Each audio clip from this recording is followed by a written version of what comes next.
चलिए भाई स्टार्ट करते हैं। Coherent sources. तो इससे पहले मैंने आपको वेव हाइगन की वेव थ्योरी और वेव फ्रंट के कॉन्सेप्ट को समझाया था, और उसमें मैंने आपको बताया था कि किस तरह से वेव थ्योरी के बेसिस पे हम रिफ्रैक्शन रिफ्लेक्शन को समझ सकते हैं, प्रिज्म लेंस मिरर के बिहेवियर को समझ सकते हैं। ये मैंने आपको लास्ट क्लास में बता दिया था, ठीक है। अब इसके बाद देखिए कोहेरेंट सोर्सेस, क्योंकि यहीं से हम, और सुपरपोजिशन प्रिंसिपल आपको मैंने बता दिया था कैसे दो वेव सुपरपोज करेंगी,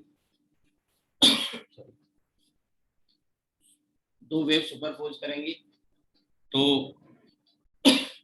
उनसे डिफरेंट डिफरेंट टाइप के हमें पैटर्न मिलेंगे, जिसमें से हम इंटरफ्रेंस आगे पढ़ेंगे, डिफ्रैक्शन पढ़ेंगे, ठीक है। तो उसको समझने के लिए पहले कोहेरेंट सोर्स को समझना जरूरी है। कोहेरेंट सोर्स क्या होते हैं, कोहेरेंट वेव क्या होती है। तो कोहेरेंट सोर्स ऐसे सोर्स हैं इनमें फेज डिफरेंस कांस्टेंट रहे टाइम के साथ, और ऐसे दो इंडिपेंडेंट सोर्स नहीं हो सकते, बल्कि उनको एक ही सोर्स से हमें क्या करना पड़ता है, डिराइव करना पड़ता है। एक ही सोर्स से दोनों को डिराइव करना पड़ता है, और उसकी कुछ टेक्निक हैं, वो मैं आपको बताऊंगा, और जो मैं बता रहा हूँ ये आपको बुक्स वगैरह में कम मिलेगा, ठीक है। तो अब सबसे पहले तो कोहेरेंट सोर्सेस वो है दो सोर्सेस, दो sources which have constant phase difference। ऐसे सोर्स जिनमें फेज डिफरेंस क्या रहता हो, कांस्टेंट रहता हो। दो sources which have constant phase difference are called coherent sources,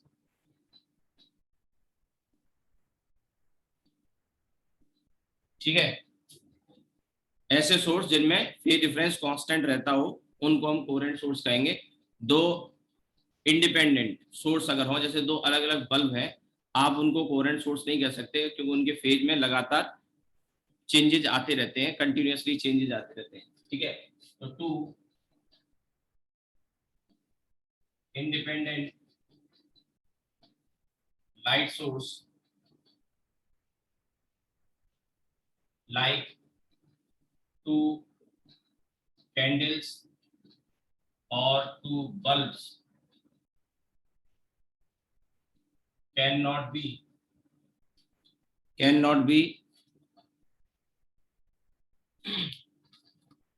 two independent light sources like two candle or two bulbs cannot be coherent source, cannot be sources, because their phase continuously changes. Thus, to get two coherent source, we derive them, उनको हम derive करते हैं, ठीक है, बनाते हैं, यानी इसका मतलब we derive them from a single source, ठीक है। और इसके लिए दो तरीके हैं, या तो इंटेंसिटी को डिवाइड करके, या वेव फ्रंट को डिवाइड करके। इट कैन बी डन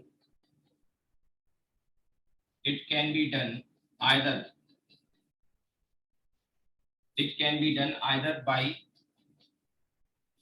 पहला वेव फ्रंट डिवीजन,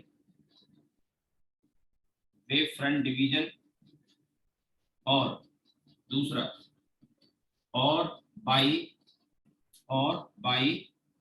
इंटेंसिटी और एम्पलीट्यूड डिवीजन,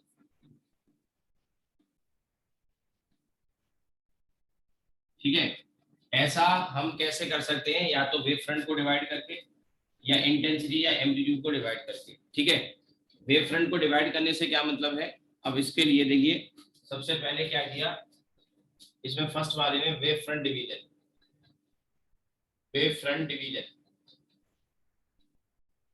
इसमें सबसे आसान टेक्निक ये है जो थॉमस यंग ने लगाई, और थॉमस यंग ने क्या किया, एक ही सोर्स यहाँ पे जैसे ये है, और इस सोर्स से ये वेव फ्रंट इस तरह से जा रहा है ऐसे करके, और अब ये जब यहाँ पे इस वाली स्लिट, ये S1 है और ये S2 है, आपको दिखाई दे रहा होगा ये गैप, तो ये वेव फ्रंट है। देखिए ये सोर्स है तो इसके 1 2 3 4, अब ये वेव फ्रंट यहाँ गया S1 पे, और ये सेम बीच में ऑब्स्ट्रक्शन आ गया ना, ये वेव फ्रंट S1 पे गया, यही S2 पे गया, तो नाउ एक ही वेव फ्रंट, एक ही वेव फ्रंट यहाँ आ रहा है और एक ही वेव फ्रंट यहाँ भी आ रहा है, ठीक है।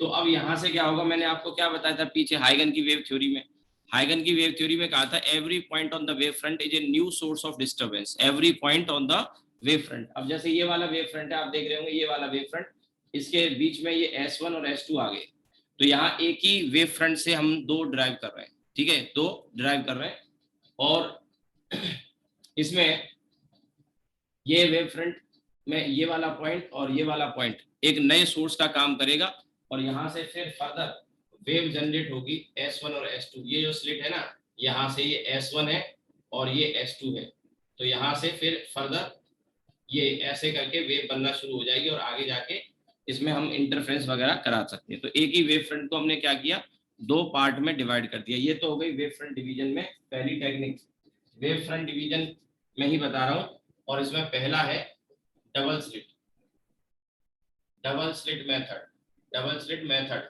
इसी में, जिसको सबसे पहले किसने यूज किया, थॉमस यंग नाम के साइंटिस्ट ने, जिसके नाम पर हम आगे पढ़ते भी हैं, यंग्स डबल स्लिट एक्सपेरिमेंट, वो डबल स्लिट यही है। तो इसमें ये सबसे आसान तरीका था। इसके अलावा दूसरी टेक्निक इसी में ये हो सकती है Billet split lens, Billet split lens. Billet नाम के साइंटिस्ट ने क्या किया, एक जैसे ये सोर्स रखा हुआ है और यहाँ एक लेंस को काटा, दूसरे को यहाँ काटा, और काट के मतलब एक लेंस को दो पीस में काटा, ये कहना चाहिए मुझे, ठीक है। एक लेंस को दो पीस में काट दिया, और काट के उसकी जो प्रिंसिपल एक्सिस थी वहां से काटा, तो आधा पार्ट ऊपर और आधा पार्ट नीचे। इसमें मैं क्वेश्चन आपको बता भी चुका हूँ, मिरर में बताया होगा या लेंस में बताया होगा। तो अब क्या होगा, ये जो सोर्स है, अच्छा बीच में यहाँ कार्डबोर्ड लगा दी जिससे आगे लाइट ना जाए, जो भी लाइट जाए उसमें से और इसमें से जाए, तो यहाँ से जो लाइट जाएगी ऐसे, तो वो एक यहाँ इमेज बना देगी, ठीक है। ऐसे ही यहाँ से जो लाइट जाएगी वो एक यहाँ इमेज बना देगी। इस तरह से हमको ये दो इमेजेस मिलेंगी, ये सोर्स है S, ये S1, और ये बन जाएगी एक इमेज I1, और ऐसे ही यहाँ से ये लाइट आ रही है, एक इमेज बन जाएगी यहाँ पे। मैं आपको पहले इसका कॉन्सेप्ट समझा भी चुका हूँ, और मैंने एक बार आपको उस समय जब क्वेश्चन कराया था तो बताया भी था कि IIT में जो क्वेश्चन आया था तो वो इसी तरह से आया था। उस समय सब्जेक्टिव क्वेश्चन आते थे, काफी पहले की बात है, तो सब्जेक्टिव में दो पार्ट भी तीन पार्ट भी पूछ लिए जाते थे, जैसे क्वेश्चन के ही पार्ट बना दिए। तो पहले पार्ट में तो ये पूछा था कि एक सोर्स यहाँ रखा हुआ, लेंस को कट करके ऐसे सेपरेट कर दिया किसी डिस्टेंस से, पीछे शीट में डीबी में क्वेश्चन मैंने दिया भी था, आप चाहें तो देख भी सकते हैं अपने नोट्स में, या वीडियो पड़े हुए वीडियो में देख सकते हैं, लेंस वाले में क्वेश्चन था। तो एक सवाल ये था कि ये जो जो इमेज बनेगी S1 S2 या I1 I2, इनके बीच में डिस्टेंस बताओ, ठीक है, पहला पार्ट ये था। और दूसरा पार्ट क्या था कि इन दोनों को कोरेंट सोर्स लेके YDSC का एक्सपेरिमेंट करा दिया, तो आगे एक 2 मीटर पे पर्दा लगा दिया, स्क्रीन लगा दी, तो बताइए फ्रिंज विड्थ क्या होगी। तो पहले ये निकालना पड़ेगा, और वो डिस्टेंस दिया है, देन दीज टू सोर्सेज और images can act as coherent sources, ठीक है। तो ये टेक्निक बिलेट स्प्लिट लेंस वाली है, इससे भी एक ही से हमने ड्राइव किए, तो ये दोनों सोर्स कैसे हो गए, कोरेंट हो गए। यहाँ पे भी ये दोनों S1 S2 क्या है, S1 and S2 are coherent, ठीक है, S1 and S2 are coherent. ये बात यहाँ के लिए भी लिख रहा हूँ और यहाँ के लिए भी लिख रहा हूँ, ठीक। अभी और भी तरीके हैं, ये भी क्या हुआ, आपने सोचा कि ये कैसे हुआ, ये वेव फ्रंट डिवीजन इसमें कहा है, तो देखो एक ही सोर्स है, तो इस सोर्स से जो वेव फ्रंट आगे जाएगा तो वो एक ही वेव फ्रंट दोनों में शेयर होगा। जैसे यहाँ पे ये वेव फ्रंट था, ये S1 S2 में शेयर हुआ, इसी तरह से ये वेव फ्रंट है, ये मैं ग्रीन से ड्रॉ कर रहा हूँ ऐसे करके। अब ये इधर जब आएगा वही वेव फ्रंट इसमें भी जाएगा, इस वाले में, ठीक है। तो आप देख सकते हैं कि यही वाला वेव फ्रंट जो यहाँ था वही इसमें शेयर हो रहा है दोनों में, ठीक है, ऐसे करके इस तरह से एक ही वेव फ्रंट दो में शेयर हो रहा है, तो इसी को कहते हैं वेव फ्रंट डिवीजन, ठीक है। तो अब इनमें या तो फेज डिफरेंस जीरो होगा, क्योंकि देखो यही वेव फ्रंट यहाँ है और यही वेव फ्रंट यहाँ है, तो या तो wave front zero, sorry phase difference zero होगा, या फिर जो भी होगा वो कांस्टेंट रहेगा, ठीक है। अब देखिए इसके आगे इसी में और भी टेक्निक है।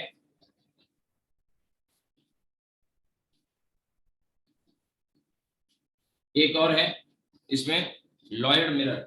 लॉयड मिरर पे एक क्वेश्चन आपको मिल जाएगा एचसी वर्मा में, आपको इसी तरह का फिगर मिल जाएगा, उसमें एक कॉन्सेप्ट छोटा सा समझने का है, वो आप समझ लो, टेक्निक बहुत आसान है लेकिन। तो थर्ड है लॉयड मिरर। इसमें क्या किया, लॉयड नाम के साइंटिस्ट ने यहाँ पे एक सोर्स रख दिया और इसके नीचे रख दिया मिरर, ये इसके नीचे मिरर रख दिया, और ये सामने जैसे मान लीजिए स्क्रीन वगैरह है, वाईडीएसई कराना हो तो सबसे पहले एक तो डायरेक्ट लाइट चली जाएगी, और एक लाइट यहाँ टकरा के जब इधर जाएगी, ठीक है, एक तो डायरेक्ट चली गई, एक यहाँ टकरा के जब इधर जाएगी तो ऐसा लगेगा जैसे कहाँ से आ रही है, यहाँ से आ रही है। ठीक है, आपको मेरी बात समझ में आई हो, यहाँ से, तो एक असल में ये एस है, तो ये एस डैश क्या है, इसकी इमेज है, ये एस है और एस डैश इमेज है, तो एक तो ये हो गया, और दूसरा यहाँ टकरा के जब जाएगी तो एक इमेज बनेगी, तो यही दोनों क्या हो गए, S and S dash, S and S dash are coherent source, क्योंकि ये इसकी इमेज है, एक ही से डिराइव किया है, कोहेरेंट सोर्स। अब यहाँ एक बात समझने की है और आगे ध्यान रखने की है, वो ये है कि जब ये लाइट जा रही है वो तो ठीक है, लेकिन जब ये यहाँ से टकरा के मिरर से, ये मिरर है, इस मिरर से टकरा के जब जाती है तो डेंसर मीडियम कहा जाता है मिरर को, और जब लाइट मिरर से रिफ्लेक्ट होती है, आगे के लिए ध्यान रखना, क्वेश्चन में अक्सर कॉन्सेप्ट ये काम आएगा कि जब भी लाइट यहाँ से टकरा के जाएगी डेंसर मीडियम से, तो पाई का फेस चेंज होगा, या पाथ में λ/2 का फेस चेंज होगा। तो मैंने कहा एससी वर्मा में एक ही क्वेश्चन है, एक्सरसाइज में आपको मिल जाएगा सर 20-21 के आसपास शायद कोई क्वेश्चन है, फिगर सा दिख जाएगा आपको, वो लॉयड मिरर पे बेस्ड है। तो उसमें क्वेश्चन में भी आपको यही कॉन्सेप्ट लगाना है कि इन दोनों में जो यहाँ से वेव जा रही है और यहाँ से वेव जा रही है, तो यहाँ टकराने के बाद इसमें एक्स्ट्रा, देखो एक तो ये पाथ में तो चेंज आएगा ही आएगा, क्योंकि इनके ये स्टेट पहुंच रही है मान लो एक जगह पे, और ये ऐसे करके जा रही है, तो पार्ट डिफरेंस वो तो आएगा ही आएगा अलग से। अपार्ट फ्रॉम दैट एक पार्ट डिफरेंस यहाँ λ/2 का या फेज डिफरेंस पाई का होता है रिफ्लेक्शन की वजह से, वो एक्स्ट्रा है। ये तो इनकी लंबाई जो है यहाँ पहुंची, और ये रे ऐसे टकरा के जब यहाँ जाएगी तो ये एक्स्ट्रा लेंथ चल के जाएगी, एक्स्ट्रा लेंथ चल के जाएगी, तो वो पार्ट डिफरेंस अलग होगा। अपार्ट फ्रॉम दैट यहाँ जो रिफ्लेक्शन हुआ है उसकी वजह से λ/2 का पाथ डिफरेंस और पाई का फेज डिफरेंस होगा। ठीक है, अभी भी ये वेव फ्रंट डिवीजन ही है। वेव फ्रंट डिवीजन इसलिए है क्योंकि ये भी वेव में ये देखिए ऐसे करके 1 2 और 3, अब जैसे यहाँ पे यही वेव फ्रंट आगे बढ़ रहा है, और इसी वेव फ्रंट का ये हिस्सा जब यहाँ से टकराएगा, यहाँ से टकराएगा, तो टकराने के बाद ये ऐसे करके पहुंचेगा, तो वही वेव फ्रंट में से दूसरा वेव फ्रंट ओरिजिनेट हो गया, उसी में से दूसरा वेव फ्रंट ओरिजिनेट हो गया। तो यहाँ पर आप लिख सकते हैं ड्यू टू, इंपॉर्टेंट नोट है, due to reflection, due to reflection from mirror, due to reflection from mirror, there is a path change, या path difference भी कह सकते हैं, path change of λ/2 and phase change of pi, phase change of pi।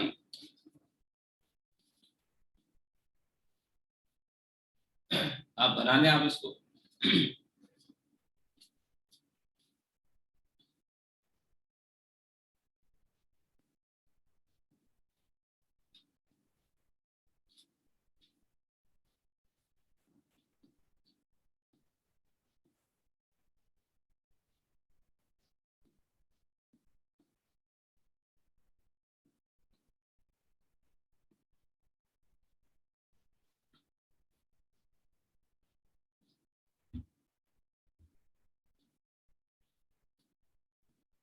ठीक है, इधर का मैं मिटा देता हूं, अभी भी वेव फ्रंट डिवीजन का ही केस चल रहा है।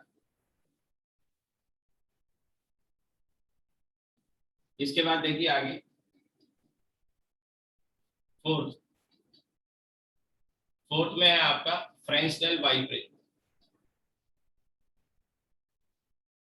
बाई मतलब 2, फ्रेंसनेल नाम के साइंटिस्ट ने इस टेक्निक को यूज किया, जिसमें 2 प्रिज्म को जोड़ दिया, पतले प्रिज्म को, थिन प्रिज्म, फ्रेंसनेल थिन बाइप्रिज्म।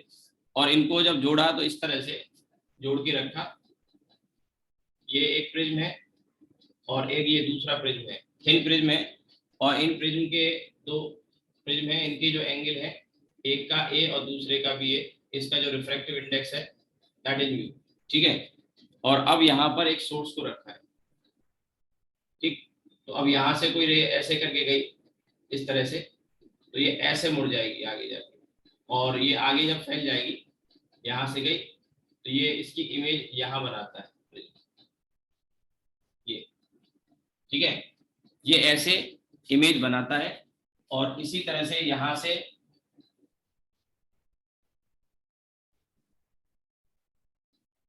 ये यहाँ इमेज बना देगा। ये आपका सोर्स है S, इसमें ये एक S1 और एक S2, थोड़ा सा और पीछे में इसको शो कर देता हूँ, ठीक है, S1 S2। तो अब इसमें ये दो कोहेरेंट सोर्स होते हैं, this is how two images are form. तो इस टेक्निक का S1 S2, ध्यान रहे इधर से देखने पर लाइट इधर से आती हुई नजर आएगी, लेकिन S से नहीं आएगी। ये टेक्निक फ्रेंसनेल ने यूज की। तो S1 और S2 यहाँ पे कोहेरेंट सोर्स हो गए, एक ही से डिराइव किए हैं। तो S1 and S2 are two coherent sources. अब देखिए वैसे तो ये सिलेबस में है नहीं, लेकिन मैंने देखे हैं कुछ बच्चे क्वेश्चन वगैरह पूछते हैं, कहीं किसी बुक में, टेक्स्ट बुक में, किसी पैकेज वगैरह में, बुक में मिल जाते हैं क्वेश्चन। तो क्या होता है कि आपसे पूछेगा कि इस फ्रेंसनेल बाइप्रिज्म से दो सोर्स को डिराइव करके हम YDSC का एक्सपेरिमेंट करा रहे हैं, ठीक है। तो ये डिस्टेंस D पूछेगा, तो ये डिस्टेंस D की वैल्यू आप याद रख सकते हो आगे के लिए। और इन सभी एक्सपेरिमेंट में आपको जैसे YDSC कराएगा तो इसमें ये D डिस्टेंस की जरूरत पड़ जाएगी। ये D डिस्टेंस में ये जैसे डिस्टेंस मान के चलिए x था, यानी मिरर से ये सोर्स x के डिस्टेंस पे ऊपर रखा हुआ था, तो आप जानते हैं कि ये वाला इमेज जो बना है होगा वो x नीचे बना होगा। इस केस में तो D की वैल्यू 2x हो जाएगी, राइट। ऐसे ही वो जो YDSC था वो डबल स्लिट वाला, जिसमें कार्डबोर्ड में दो होल कर दिए थे, तो उसमें तो D निकालने की जरूरत नहीं, दिया होगा D। और नीचे वाला जो ब्लैक स्प्लिट लेंस है उसमें भी आपको इमेज के जो डिस्टेंस है, दोनों S1 S2 जो इमेज बनी थी उनके डिस्टेंस कैसे निकाले जाते हैं, उसका फॉर्मूला डायरेक्ट तो नहीं है, बट मैं पीछे क्वेश्चन जो करा चुका हूँ उसमें आप उसको पढ़ चुके हैं, कैसे हम डिस्टेंस को निकाल सकते हैं कट करके। और उसको सेपरेट जब किया था तो आपको याद होगा कि वो डिस्टेंस हमने निकाला था। और वो डिस्टेंस भी ध्यान रहे कि वो सोर्स दोनों टुकड़ों से कहाँ पे रखा है, इस बात पर डिपेंड करेगा कि इमेज कहाँ बनी और कितना उनका डिस्टेंस आएगा। हाँ, इसके लिए जरूर है ये ए और इसका रिफ्रैक्टिव इंडेक्स म्यू पर ये डिस्टेंस D डिपेंड करता है।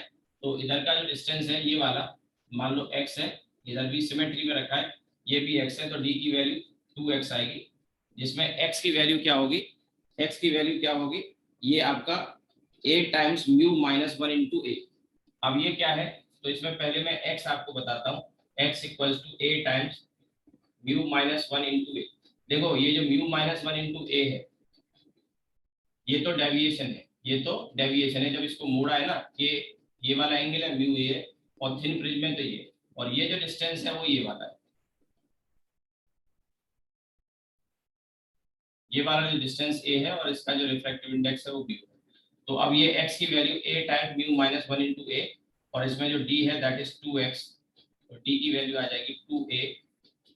अब आपके लिए मुश्किल काम यही था, मैंने कहा वैसे तो सिलेबस में है नहीं फ्रेंसनेल बाइप्रिज्म, केवल यंग्स डबल स्लिट एक्सपेरिमेंट है, पर अगर आप क्वेश्चन कर रहे हैं कहीं फिर बाद में आप क्वेश्चन को सेंड करते हैं, तो मुझे सेंड करने से अच्छा एक बार थ्योरी पढ़ लो, इसमें x की वैल्यू ये आती है, कैसे आई वो मैंने आपको बता दिया। थोड़ा सा आइडिया मैं यहाँ पे आपको दे सकता हूँ कि जैसे रे ऐसे जा रही है तो इसमें ये जो है ये डेविएशन है, ठीक है। तो अब जो इमेज बनी थी यहाँ से ऐसे गया, तो ये वाला जो डिस्टेंस है ये सोर्स S है और ये S1 है, ये जो डिस्टेंस दिया है आपको that is given you a। तो इस डेविएशन के बेसिस पे जैसे यहाँ से हम इसको रिलेट करके ये वाला डिस्टेंस कैलकुलेट कर सकते हैं, ठीक है। तो ये वैल्यू है उसका 2 टाइम्स इसलिए गया क्योंकि x ऊपर और x नीचे इन दोनों सोर्स के बीच में, तो d की वैल्यू 2x ये आ गया। अब इन दोनों सोर्स को हम इस्तेमाल कर सकते हैं YDSC में, तो वहां आपको इस स्मॉल d की जरूरत पड़ेगी फ्रिंज विड्थ वगैरह में। तो बाकी आपको डिस्टेंस दिया होगा, उसको आप यूज करिए, सॉल्व करिए, तो इस फॉर्मूले को आप ध्यान रख सकते हैं, ठीक। तो ये 4 टेक्निक हो गई, और इसमें भी वेव फ्रंट का डिवीजन हो रहा है, कैसे हो रहा है, एक ही वेव फ्रंट 1 2 3 ऐसे करके एक ही वेव फ्रंट इस पे आ रहा है और एक ही इस पे आ रहा है, ये वाला। तो इसी वेव फ्रंट को हमने क्या किया, डिवाइड कर दिया या शेयर कर दिया दो में, ठीक है।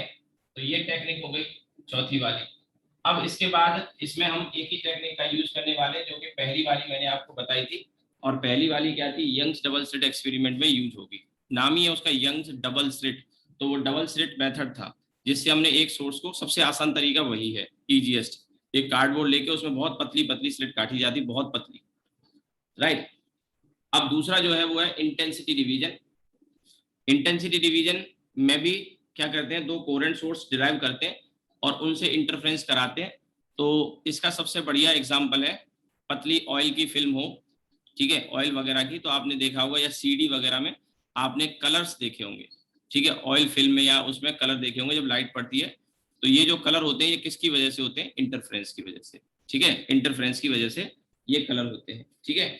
तो अब इसमें जो सेकंड टेक्निक है, बाई इंटेंसिटी और एम्पलीट्यूड डिवीजन। अब इसमें कई मेथड नहीं है, एक ही मेथड है,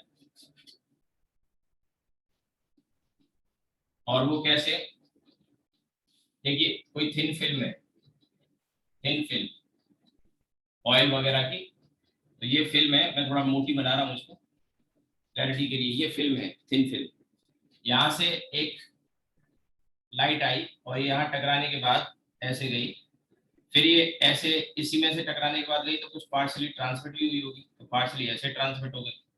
ये लाइट आई, इसमें से कुछ इधर निकल गई और पार्शली ट्रांसमिट हो गई नीचे की तरफ, फिर ये यहाँ से कुछ इसमें से ट्रांसमिट हो जाएगी इधर और कुछ पार्शली इधर जाएगी। अब इधर जब जाएगी तो यहाँ पे फिर बाहर जब निकलेगी तो ये दोनों वेव इनमें सुपर पोजिशन कराया जाएगा। और ये इंटेंसिटी डिवीजन से क्या कह रहा हूं मैं, क्योंकि देखिए मान के चलो यहाँ से कुछ लाइट आई, 100% इंटेंसिटी थी इसके पास, उस 100% में से कुछ इधर चलेगी, सपोज 10%, कितनी, 10%, ध्यान से समझिएगा, इस 10% में से इधर 90% बची, फिर मतलब इसमें से 100 में से 90 इधर बची। समझाने के लिए फिगर ले दिया। अब ये जो पूछ रहा कि 10 ये क्यों ली, 20 क्यों नहीं ली, कुछ भी हो सकती है, बट मैंने ये कहा अगर ये थिन फिल्म है तो ट्रांसपेरेंट है, ये ट्रांसपेरेंट है, राइट, ट्रांसपेरेंट थिन फिल्म है।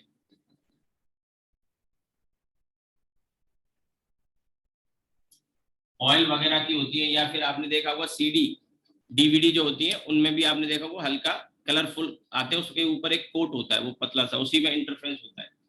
तो अब यहाँ पे देखिए ये 90% लेके यहाँ आ रही थी, इसमें से मान लो कुछ इधर निकल गई, मान के चलते हैं इधर पार जो निकल गई 90 में से 70% पार निकल गई, बाकी की 20% इधर आई, उस 20% में से कुछ इधर गई, मान लो 10% गई, ये सपोज कर लेते हैं, और बाकी का 10% इधर लौट आया होगा, यहाँ पे भी तो रिफ्लेक्शन होगा। ये रिफ्लेक्शन होने के बाद में फिर इसमें से कुछ इधर निकल जाएगी और बाकी कुछ इधर निकल आएगी। तो अब जो इंटरफेरेंस कराएंगे ये दोनों हमें एक ही से तो मिली, जैसे मैंने समझाने के लिए कहा 100 में से 10% इधर गई, 90% इधर आई, 90 में से 70% इधर गई और 20% इधर आई, 20 में से 10 इधर चली गई, बाकी की 10 इधर आई, इस 10 में से मान लो 5% इधर गई और 5% इधर आ गई, और ये कितनी थी, 70%। अब इन दोनों में इंटरफेरेंस कराएंगे, अब इन दोनों में इंटरफेरेंस कराएंगे। इंटरफेरेंस में क्यों बोला हूँ, क्योंकि आप सब पढ़ चुके हैं पहले, इंटरफेरेंस का आइडिया भी आपको होगा, इवन साउंड मैंने पढ़ाया था, साउंड में भी बताया था ऑफलाइन क्लास में, साउंड जब पढ़ाया था तो वहाँ कंडीशन क्या बताई थी कि दोनों वेव एक ही डायरेक्शन में जानी चाहिए। तो ये दोनों वेव एक ही डायरेक्शन में जा रही है, they are derived from one source, so they are coherent also, और एक ही सोर्स से आ रही है, तो इनकी फ्रीक्वेंसी और वेवलेंथ में चेंज नहीं आएगा, फ्रीक्वेंसी में तो चेंज आएगा ही नहीं, साथ ही साथ इनकी जो वेवलेंथ है अगर हम वो देखें वो भी सेम होगी, क्योंकि एक ही मीडियम है तो वेलोसिटी सेम होगी तो लैम्डा भी सेम होगा। और हाँ फेज डिफरेंस आएगा, तो वो फेज डिफरेंस यहाँ पे हम कैलकुलेट करेंगे इन दोनों में। देखो ये तो यहीं से लौट के आ गई और ये ऐसे चल के ऐसे गई, ऐसे चल के ऐसे गई, तो अब ये फिल्म का मीडियम मान लो डेंसर है, ध्यान देना एक बात पे, डेंसर है, और बाहर का मीडियम या हवा है और ये रेयर है। तो अब एक बात समझने की है कि इस वाली वेव में यहाँ से इतना एक्स्ट्रा ये चली, जबकि ये ऐसे इतना एक्स्ट्रा चली, तो ये वाले यहाँ से परपेंडिकुलर ड्रॉप करेंगे, और परपेंडिकुलर ड्रॉप करने के बाद ये वाला जो पाथ है, ये वाला पाथ माइनस ये वाला पाथ करेंगे और फिर उसे कैलकुलेट करेंगे, वो तो एक्स्ट्रा पाथ आएगा। बट उसके अलावा एक और चीज है कि ये वाली वेव जो इधर गई है वो इस ऑयल फिल्म डेंसर मीडियम से टकरा के लौटी है, और अभी थोड़ी देर पहले मैंने आपको बताया था कि डेंसर मीडियम से रिफ्लेक्शन अगर होता है तो उसमें पाई का फेज और लेमडा बाई टू का पाथ चेंज आता है, तो वो लेमडा बाई टू और एक्स्ट्रा इसमें ऐड करना पड़ेगा। अब बात आती है इन दोनों में भी सुपरपोजिशन होगा, इन दोनों में भी। ठीक है, लेट बी नंबर एट 1, ये 2 और ये 3 सीक्वेंस वाइज, जो कि पहले ही आई, फिर दूसरे नंबर पे ही आई, फिर तीसरे पे ही आई, फिर चौथे पे ही आई। तो ये 3 और 4 में, 2 और 4 में सुपरपोजिशन होगा, 1 और 2 में, 1 और 3 में होगा, सॉरी 1 और 3 में होगा। तो अब इनमें 1 और 3 में आप देखेंगे कि यहाँ पे एक एक्स्ट्रा ये क्वेश्चन आ जाएगा, extra path difference lambda by two का आ जाएगा। इन दोनों में नहीं आएगा, क्यों नहीं आएगा समझो, क्योंकि ये जो रह गई ऐसे ऐसे जब गई तो ये पार निकल गई। और मैंने साउंड जब पढ़ाया था तो उस समय बताया भी था, आपको याद भी होगा, साउंड में मैंने 3 पॉइंट रिफ्लेक्शन के केस में लिखाए थे, बाउंड्री पर रिफ्लेक्शन होता है, तब कहा था कि ट्रांसफर वेव अगर डेंसर मीडियम से लौटेगी, रिफ्लेक्ट होगी, तो ही पाई का चेंज या लेमडा बाई टू का पाथ चेंज आएगा। अदरवाइज ट्रांसमिट होती है कभी भी या रिफ्लेक्ट होती है तो उसमें कोई फेज में चेंज नहीं आता है। तो यहाँ ये ट्रांसमिट होकर चली गई तो इसके फेज में तो कोई चेंज हुआ नहीं, ओरिजिनल वेव का और इसका फेज क्या होगा, सेम होगा। तो इन दोनों में फेज डिफरेंस क्या है, 0, क्योंकि दोनों सेम है ना। अब ये वाली जो वेव गई है यहाँ टकराने के बाद तो रेयर से टकरा के गई है, ये वाली रेयर से, तो कोई चेंज नहीं आएगा। फिर आगे बढ़ते हैं, आगे बढ़े तो आगे जाके इसको देखना है हमें, तो ये टकरा के जब लौटी तो फिर एयर से यानी रेयर से टकरा के लौटी तो फिर भी कोई फेज चेंज नहीं आएगा, और फिर पार निकल गई। इससे मतलब नहीं, हमें मतलब इससे, ठीक है, ये पार निकल गई तो फिर से ट्रांसमिट हुई, तो इसमें भी फेज में कोई चेंज नहीं आया। तो इन दोनों में वैसे रिफ्लेक्शन की वजह से तो कोई चेंज नहीं आया, बट आप देखेंगे यहाँ से आगे अगर परपेंडिकुलर ड्रॉप कर लूं तो इसके आगे और इसके आगे तो बराबर पाथ चले, लेकिन ये इतना एक्स्ट्रा चली और ये वाली वेव इतना एक्स्ट्रा चली, तो उसको फिर कैलकुलेट किया जाएगा। और ये भी एक्स्ट्रा चली है इसके अंदर, तो इसमें एक्स्ट्रा पाथ चली है, तो म्यू का मल्टीप्लाई और करना पड़ता है क्योंकि मीडियम यहाँ पे डेंसर है। वो सब मैं आगे सिखा दूंगा। तो ये जो टेक्निक है ये थिन फिल्म में यूज होती है। तो यहाँ से जब हम लाइट को देखते हैं तो ये फिल्म हमें कलरफुल चमकीली नजर आती है, या तो या फिर डार्क नजर आती है, या कई बार किसी फिल्म को नीचे से देखोगे तो वो कलरफुल या ब्राइट नजर आएगी, या फिर डार्क नजर आएगी। तो इसमें भी क्या होगा, इन दोनों वेव में इंटरफेरेंस होगा। अगर ऊपर से देखने पे चमकीली नजर आती है फिल्म, ऊपर से देखने पे ब्राइट नजर आती है, तो इसमें क्या होगा, कंस्ट्रक्टिव इंटरफेरेंस होगा। और अगर ऊपर से डार्क नजर आ रही है तो डिस्ट्रक्टिव इंटरफेरेंस होगा। ऐसे ही नीचे से जब हम इस फिल्म को देखेंगे और ब्राइट नजर आ रही है तो क्या होगा, इसमें ब्राइट नजर आ रही है तो कंस्ट्रक्टिव इंटरफेरेंस, और डार्क नजर आ रही है तो डिस्ट्रक्टिव इंटरफेरेंस। वो हम आगे अब इसमें पढ़ने जा रहे हैं, ठीक है।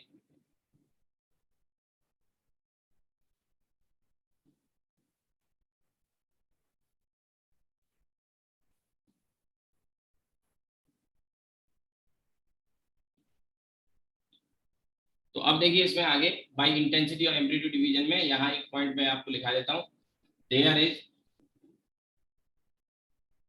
एन एक्स्ट्रा, एक्स्ट्रा लिख रहा हूँ, एक्स्ट्रा पाथ डिफरेंस,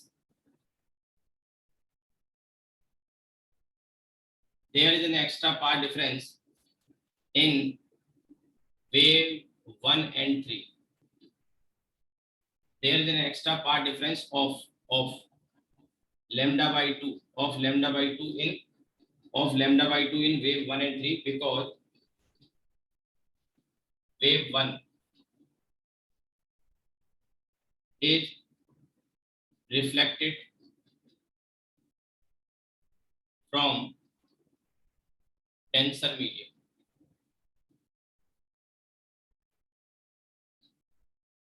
ठीक है, डेंसर मीडियम से रिफ्लेक्ट होके आई। आप लिखिए इसको,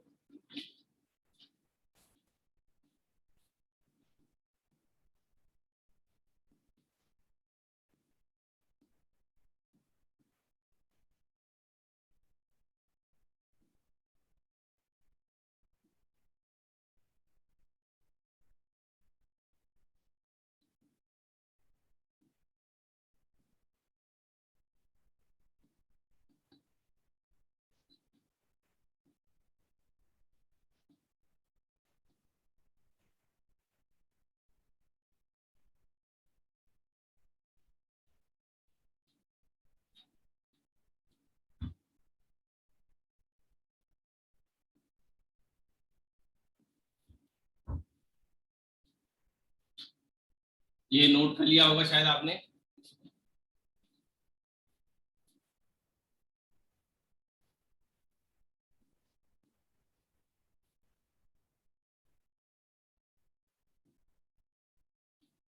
चलिए आगे बढ़ते हैं। सुपर पोजिशन तो मैं आपको बता ही चुका हूँ। अब इसमें सुपर पोजिशन का ये केस है इंटरफ्रेंस, वही हम शुरू करने जा रहे हैं।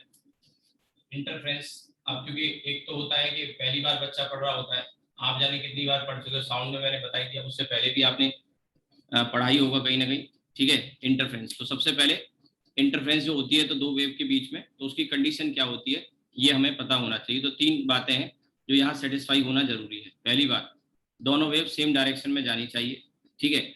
दूसरी बात, एक सेकंड कैमरा थोड़ा, तो कंडीशन क्या है वो मैं यहाँ लिख देता हूँ। कंडीशन पहला, टू वेव्स must travel,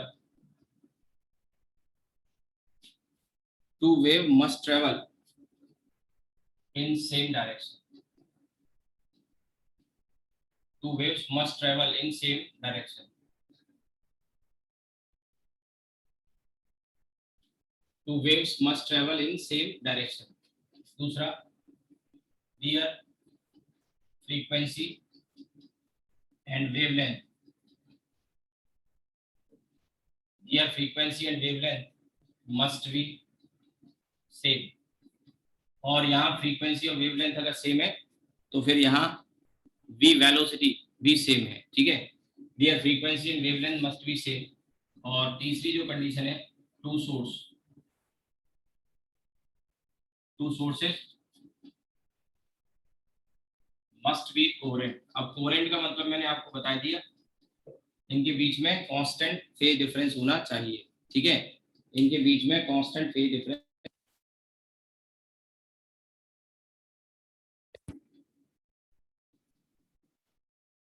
तो ये तीन कंडीशन है। Two waves must travel in same direction, their frequency wavelength must be same, two sources must be coherent, यानी कि उनके बीच में कांस्टेंट फेज डिफरेंस होना चाहिए। अब इसके लिए मैंने आपको जैसे बताया था कि दोनों वेव को हम एक ही से डिराइव करके निकालते हैं वो बेटर होता है। और अब इसमें let one wave, let two waves are, two waves are, एक है y1 a sin omega t minus k x, और दूसरा है y2 a sin omega t plus k x plus 5, sorry गड़बड़ कर दिया, यहाँ माइनस ही आएगा क्योंकि दोनों में ये आपको मैं वेव में पढ़ा चुका हूँ, वेव में पढ़ा चुका हूँ।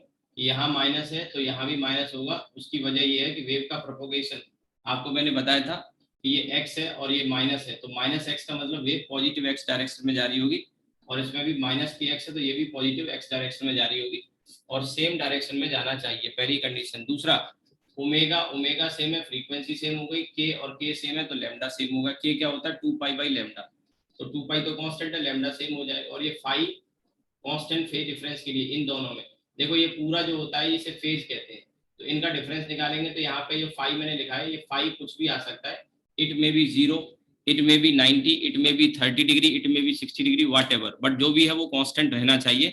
Phi should not be a function of time, time के फंक्शन में, जैसे ये पूरा फेज जो है वो टाइम और एक्स के फंक्शन में है, ये वाला है ना, ये जो टर्म है, लेकिन फाई जो है ये कांस्टेंट है। अब बात आती है, यहाँ एम्पलीट्यूड ए है और ये भी ए लिया, वो जरूरी नहीं है आप ए लो, ए लेने से क्या होगा, दोनों का कॉन्ट्रास्ट अच्छा मिलता है, बस इतना सा है। अदरवाइज आप यहाँ पे एक का एम्पलीट्यूड ए ले लो और दूसरे का एम्पलीट्यूड बी ले लो, ठीक है। ए और बी डिफरेंट भी ले सकते हैं, तो ध्यान रहे इंटरफेरेंस कराने के लिए नेसेसरी कंडीशन नहीं होती कि एम्पलीट्यूड भी बराबर हो।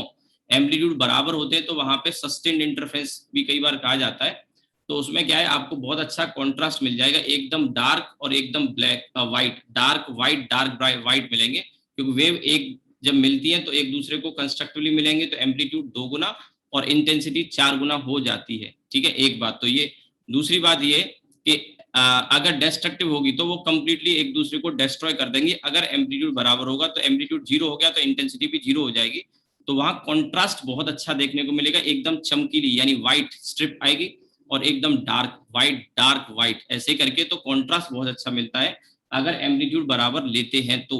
लेकिन जरूरी कंडीशन नहीं है, मैंने पहले ही बोला एम्पलीट्यूड बराबर होना जरूरी नहीं है। जरूरी कंडीशन आपके सामने लिखी है।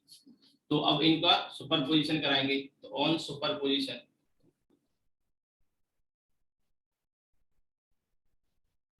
ऑन सुपरपोजिशन, और सुपरपोजिशन में y ये आ जाएगा आपका y1 प्लस y2। ठीक है, तो दोनों को जब हम सॉल्व करते हैं तो y equals to a sine omega t minus k x और प्लस b, मैंने डिफरेंट ही कर लिया है, sine omega t minus k x plus 5। ठीक है, अब देखिए एसएचएम में मैंने आपको बताया भी था, सुपरपोजिशन जब एसएचएम में पढ़ाया था कि इसको सॉल्व करने के दो तरीके हैं। या तो आप इस वाले को साइन ए प्लस बी मान के फिर सॉल्व कर लो, sign omega t minus k x plus ये, तो ए प्लस बी करके सॉल्व कर लो। या फिर आप इसको फेजर डायग्राम मेथड जो मैंने एसएचएम में बताया था उस तरह से, एसी में भी बताया था उस तरह से कर सकते हैं। ये एक एक ए वेक्टर मान लो, एक को बी मान लो, इनका जो फेज डिफरेंस है उनको इसके बीच में एंगल अगर मान लो तो इनका रिजल्टेंट आसानी से आ जाएगा।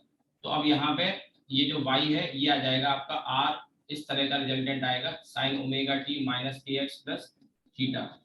ठीक है, तो अब ये r की वैल्यू निकालना बहुत आसान है। इसमें ये एक a मान लो और एक ये आपका b मान लो, और ये इनका रिजल्टेंट r आ गया, और a और b के बीच में ये जो एंगल आता है वो यहाँ से फाई आ जाता है। ऐसे अगर आप निकालते तो आसानी से निकल आएगा, नहीं तो वो लेंदी मेथड मैंने आपको बताया कि आप इसको ओपन करके फिर सॉल्व करिए, तो दैट इज क्वाइट लॉन्गर। और ये जो एंगल आता है जो वेक्टर में हम अल्फा लिखते थे ना, वो अल्फा ये थीटा है एक्चुअली। ठीक है, अब यहाँ पे r की वैल्यू की अगर बात करी जाए तो r की वैल्यू क्या आएगी, वही वेक्टर में निकालते थे, under root A square plus B square plus 2ab cos 5 लिखेंगे हम यहाँ पे। तो या फिर आप इसको ऐसे लिख सकते हैं कि आर स्क्वायर, ठीक है, R square equal to a square plus B square plus 2ab cos 5। तो ये टेक्निक बहुत अच्छा काम करेगी यहाँ पे। और अभी तो मैं दो के सुपरपोजिशन के लिए बताया मैंने आपको, दो के लिए ट्रायंगल लॉ लगा दिया। अगर तीन वेव हो या चार हो या पांच हो तो इसी टेक्निक को यूज करना, पॉलीगॉन लॉ लगा देना। पॉलीगॉन लॉ में आपको पता ही है, head to tail head to tail head to tail arrange करते हैं। अगर ना पता हो तो मेरे वीडियो पड़े हुए वेक्टर के, पॉलीगॉन लॉ वहां जाके देख सकते हैं, नाम से ढूंढोगे मिल जाएगा, वेक्टर में जाके प्लेलिस्ट बनी हुई है वेक्टर की, उसमें पॉलीगॉन लॉ के नाम से सर्च करोगे मिल जाएगा। ठीक है, तो पॉलीगॉन लॉ में क्या, head to tail head to tail head to tail arrange करते जाते हैं, पहले की टेल खाली रह जाती है, और लास्ट वाले की हेड खाली रह जाती है, उसको कनेक्ट करने वाला वेक्टर क्या होगा, रिजल्टेंट होगा। ठीक है, एक और चीज समझने की है, नोटिस करने की है कि ये जो इक्वेशन आई ये रिजल्टेंट वेव की इक्वेशन है ये वाली। तो रिजल्टेंट वेव में आप देख रहे होंगे कि फ्रीक्वेंसी वही आई है जो ओरिजिनल की थी, ये बात क्वेश्चन में आ सकती है लिखी हुई कि रिजल्टेंट वेव जो होती है इंटरफ्रेंस में। इसी तरह से जो के यानी लेमडा 2 पाई/लैम्डा वो भी सेम है जो इनमें था, और माइनस एक्स आ रहा है यहाँ पे, तो पॉजिटिव एक्स डायरेक्शन में वेव जा रही है, पॉजिटिव एक्स डायरेक्शन में ये भी जा रही थी। यानी कि जो रिजल्टेंट वेव है वो सेम फ्रीक्वेंसी सेम वेवलेंथ और सेम डायरेक्शन में चलने वाली है, बट ओनली जो डिफरेंस है वो आर का है। यहाँ जो आर आप देख रहे हैं ये आर एम्पलीट्यूड है which has been changed now, और वो इतना है under root A square plus B square plus 2ab cos 5। और इसका फेज भी इनिशियल फेज कह सकते हो आप इसको, तो इसका इनिशियल फेज ओरिजिनल वेव से डिफरेंट है। इससे ये वाली वेव प्लस थीटा आगे है, प्लस थीटा यानी आगे है, और माइनस थीटा होता तो पीछे होती, यानी इस वाली से पहली वाली वेव से तो ये आगे है, तो आगे है इसलिए ऊपर बनाया, आगे है तो ऊपर बनाया। अगर सपोज करो कैलकुलेट करने के बाद ये माइनस आ जाता है तो इसे फिर नीचे बना देते। आपको मेरी बात शायद समझ में आई हो। ठीक है, और इसी तरह से आप इनमें और इसमें देखेंगे तो इसका फाई था इसका थीटा था, तो दोनों का डिफरेंस निकाल लो, थीटा और फाई का डिफरेंस थीटा माइनस फाई। तो आप समझ भी सकते हैं कि इन दोनों में जो ये एंगल आएगा तो फाई माइनस थीटा आ जाएगा, फाई माइनस थीटा इनका डिफरेंस निकाल लो। ये वाला जो एंगल आएगा वो ये फाई है ये थीटा है, तो ये वाला एंगल कितना आ जाएगा, फाई माइनस थीटा, दोनों के बीच में एंगल, राइट। तो वेक्टर की अप्रोच बहुत अच्छा इसमें काम करेगी।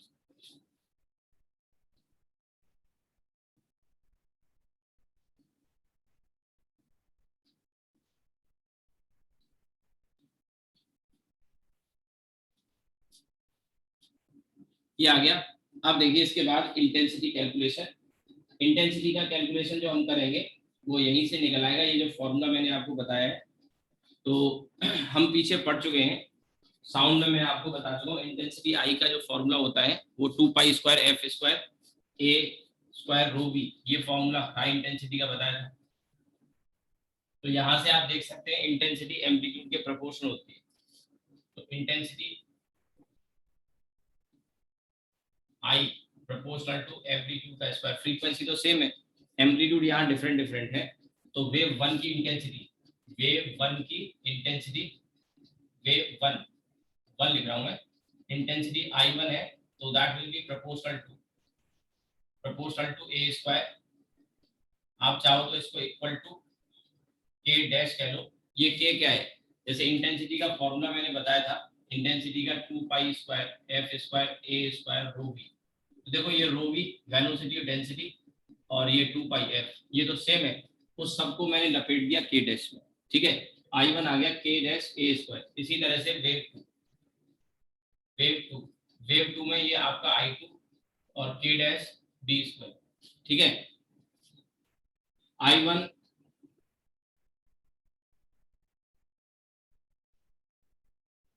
आई one k dash a square, I two k dash b square, ये। और इसी तरह से resultant wave, resultant wave I R k dash R square, ऐसे लिख सकते हैं, ठीक है। क्योंकि उसकी फ्रीक्वेंसी भी, वेवलेंथ, सब चीजें सेम है, केवल आर। इस तरह से तो अब यहाँ पे अगर मैं इसमें पूरे में इसी एक्सप्रेशन से, ये था आपका आर स्क्वायर, अभी तो ऐसे लिख लेता हूँ मैं इसको, और अगर आर स्क्वायर करेंगे तो A square plus B square plus 2ab cos five. इसमें के का मल्टीप्लाई यहाँ, के का यहाँ, के का यहाँ, ठीक है। और इसमें यहाँ 2 जो आ रहा है ना, तो 2 अंडर रूट के यहाँ और अंडर रूट के यहाँ। अब इसमें से, और के में के डैश कहो इसको, ठीक है। तो आप समझ सकते हैं कि ये वैल्यू क्या आएगी, ये रिजल्टेंट की इंटेंसिटी आ गई। ये आई वन आ गया, ऊपर से देखो आई टू आ गया, 2 under root I one I two, और क्या आ गया कॉस फाइव, ये आई आर आ गया।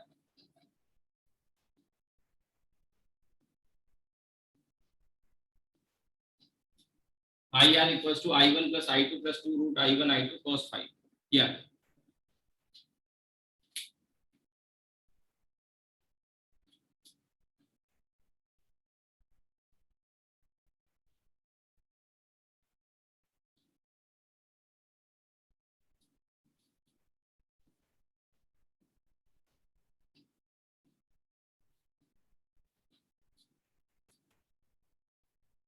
ये रिजल्टेंट वेव की इंटेंसिटी आ गई, और ये रिजल्टेंट वेव का एम्पलीट्यूड आ गया। अब यहाँ से हम केसेस बनाएंगे, डिफरेंट डिफरेंट केसेस, और कंस्ट्रक्टिव और डिस्ट्रक्टिव इंटरफेरेंस के। अब इसी में यहाँ पे एक केस हम और बना लेते हैं, ठीक है। If a equals to b, क्या होगा अगर ए और बी बराबर है। तो आप देखिए आर जो फॉर्मूला है आर का, आप इसे सॉल्व करोगे तो आप, क्योंकि ये सब चीजें जानते हैं, तो यहाँ पे ए स्क्वायर 2a स्क्वायर, इसमें से 2a स्क्वायर तो 2a स्क्वायर को बाहर ले लो, root 2a, 1 plus cos five. जब आप इसको सॉल्व करेंगे तो 2 कॉस स्क्वायर 5/2। तो ये सब जब सॉल्व हो जाएगा ना, तो ये निकल के आएगा 2a कॉस 5/2, ठीक है, रिजल्टेंट की वैल्यू। ये मैंने पहले भी करके दिखाया है, A square 2a square cos five. तो A square 2a square common लोगे बाहर, तो under root two A 1 plus cos five. 1 plus cos five की वैल्यू कितनी हो गई, 1 प्लस कॉस फाइव की वैल्यू होगी 2 कॉस स्क्वायर 5/2। तो वो जो 2 है वो और बाहर आ जाएगा, रूट 2, और ये आ जाएगा 2 कॉस स्क्वायर 5 का कॉस 5/2 ये आ गया। ये तो रिजल्टेंट इंटेंसिटी आ गई, एम्पलीट्यूड आ गया। ऐसे ही यहाँ पे आई, जब ए और बी बराबर हैं, इसका मतलब आई वन और आई टू भी बराबर होंगे, लेट मैंने इसको आई कह दिया। तो ये आई प्लस 2 आई, यानी कि क्या बन जाएगा, ये 2i और cos फाइव।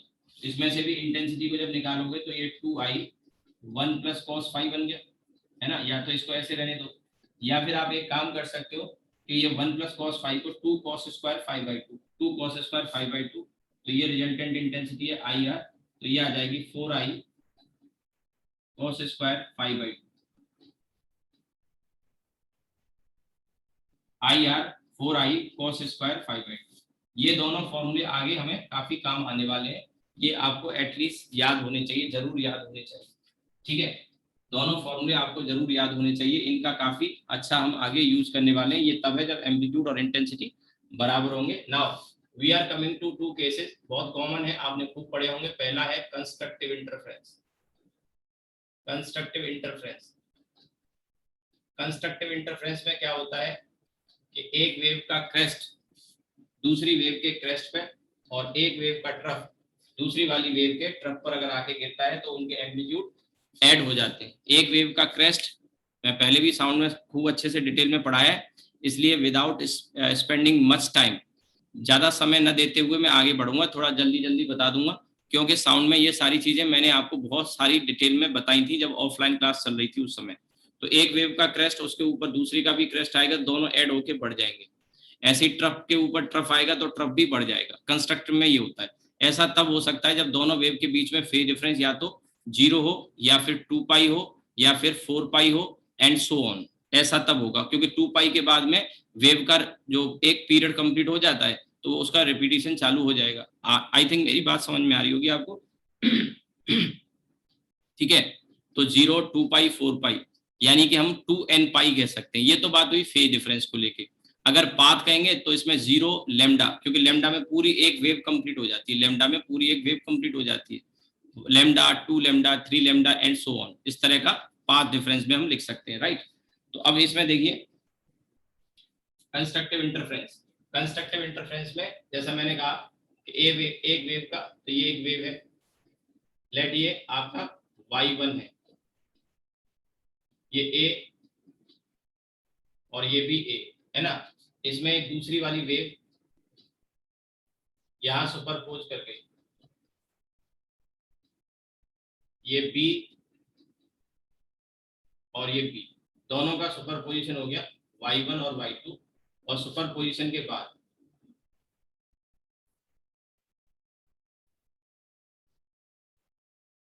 ये रिजल्टेंट वेव आ जाएगी, ये y, ये हो गया आपका a प्लस बी और a प्लस बी। ठीक है, मैंने कहा क्रेस्ट के ऊपर क्रेस्ट, ट्रफ के ऊपर ट्रफ, तो रिजल्टेंट ऐड हो जाएगा। ये कैसे होगा पता है इस केस में? तो यहाँ पे कंडीशन ये है कि जो cos फाई है, ठीक है, r की वैल्यू जो रिजल्टेंट था वो a प्लस बी आ जाएगा, और ये सबसे ज्यादा होगा रिजल्टेंट वेव का। ये रिजल्टेंट वेव है a प्लस बी मैक्सिमम। और इंटेंसिटी भी अगर आप यहाँ पे देखोगे तो ये आ जाएगा आपका i plus 2 I cos phi क्या हो गया 1 हो गया। यहाँ पे यही मैं बताना चाह रहा हूँ कि cos फाई की वैल्यू कितनी हो जाएगी 1, और cos फाई की वैल्यू 1 होगी, इसका मतलब फाई की value 0, 2 pi, 4 pi and so on. तो आप समझ गए होंगे फाई की वैल्यू क्या आएगी 2n पाई। ठीक है, ये फाई की value 0, 2 pi, 4 pi and so on, तो फाई की वैल्यू 2n पाई हो जाएगी। ठीक है, ये तो हो गया phase difference.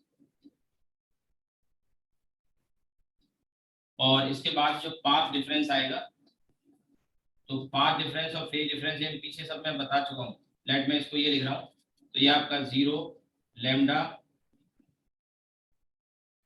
2 lambda, 3 lambda and so on. तो ये डेल्टा आ जाएगा n लैम्डा आ जाएगा। डेल्टा की वैल्यू कितनी आ जाएगी n लैम्डा, राइट। और इसको निकाल भी सकते हैं, मैंने उधर पीछे बताया भी था आपको। तो फाई की वैल्यू यहाँ लिखता हूँ, फाई की value 2 pi by lambda into delta path difference. तो इन दोनों को आप ये जानते होंगे फॉर्मूला, तो ये बहुत पहले पढ़ा चुका हूँ, साउंड में भी पढ़ा चुका हूँ, SHM में भी बताया होगा। 2 pi by lambda into delta, ये पार्ट डिफरेंस है। पार्ट डिफरेंस को k यानी 2 पाई बाई लैम्डा से मल्टीप्लाई करोगे तो फेज डिफरेंस मिल जाएगा। और इसकी भी जरूरत नहीं पड़ती। आप एक छोटी सी बात मैंने साउंड में भी समझाई थी, फिर से बता रहा हूँ, याद आ रही हो तो, कि जो भी फाई की वैल्यू आती है उनको हाफ करके यहाँ लिखना है और पाई को लेमडा से रिप्लेस करना है। फिर से सुन लो, जो भी वैल्यू यहाँ पे आ रही है उनको आधा कर दो, ठीक है, और पाई को हटा के लेमडा लगा दो। तो 0 को आधा तो कोई मतलब नहीं, 0 ही रहेगा। 2 पाई का आधा पाई हो जाएगा, पाई को हटा के लेमडा लगा दिया। 4 पाई का आधा 2 पाई हो जाएगा, पाई को हटा के लेमडा लगा दिया। यानी कभी भी आपको फेज पता हो और पाथ निकालना हो तो यही तरीका अपना सकते हो, या फिर ये यूज करो या फिर मैंने जो बताया, या उल्टा करना हो। कई बार आपको पाथ डिफरेंस पता होगा और फेज निकालना हो तो लेमडा को हटा के पाई लगाओ और डबल कर दो। ठीक है, किसी भी वैल्यू के लिए ट्रू है, ये ध्यान रखना। ठीक है, अब ये वाली वैल्यू मैं बाद में लिखता हूँ। ठीक है, ये तो कंडीशन आ गई। कंस्ट्रक्टिव इंटरफेरेंस के लिए कंडीशन ये आ गई, मैंने बताया कि क्रस्ट के ऊपर क्रस्ट और ट्रफ के ऊपर ट्रफ तब आ सकता है जब cos फाई की वैल्यू 1 हो, और वो तब होगा जब फाई की वैल्यू ये आए और डेल्टा की वैल्यू ये आए। अब इसके बाद देखो फर्दर,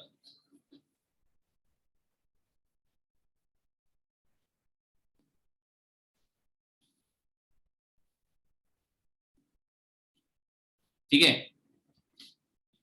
इसके बाद आगे देखो, जो रिजल्टेंट आएगा वो आपका फिर a प्लस बी आ जाएगा इस केस में, क्योंकि रिजल्टेंट का फॉर्मूला था अंडर रूट में a square plus B square plus 2ab cos phi, और cos फाई की वैल्यू 1 रख दी, तो अंडर रूट में a square plus B square plus 2ab यानी a प्लस बी का होल स्क्वायर का अंडर रूट, ठीक है। तो वो a प्लस बी ये आ जाएगा, और इंटेंसिटी आई आर ये आ जाएगा I1 plus I2 plus 2 root I1 I2, I1 plus I2 plus 2 root I1 I2, और ये आ जाएगा under root of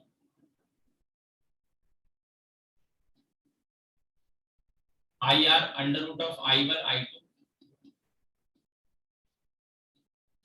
under root of I1 I2 का होल स्क्वायर, ये रिजल्टेंट इंटेंसिटी आ गई, ठीक है, कंस्ट्रक्टिव इंटरफेरेंस के केस में। अब इसी में एक केस हम बना सकते हैं स्पेशल, और स्पेशल केस ये है कि अगर a और b बराबर है, if a equal to b और ये I1 इक्वल्स टू I2 हो जाएगा, तो आप देखिए रिजल्टेंट a प्लस बी है, तो r की जो वैल्यू आ जाएगी वो 2a आ जाएगी,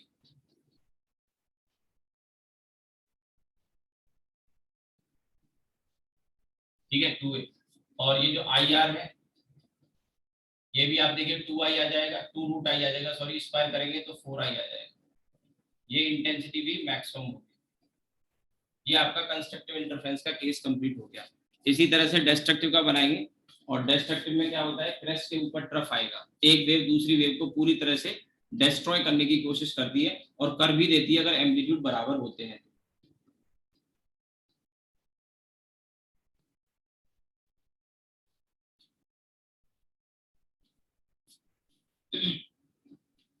तो ये आप नोट कर लिए होंगे, आगे बढ़ते हैं।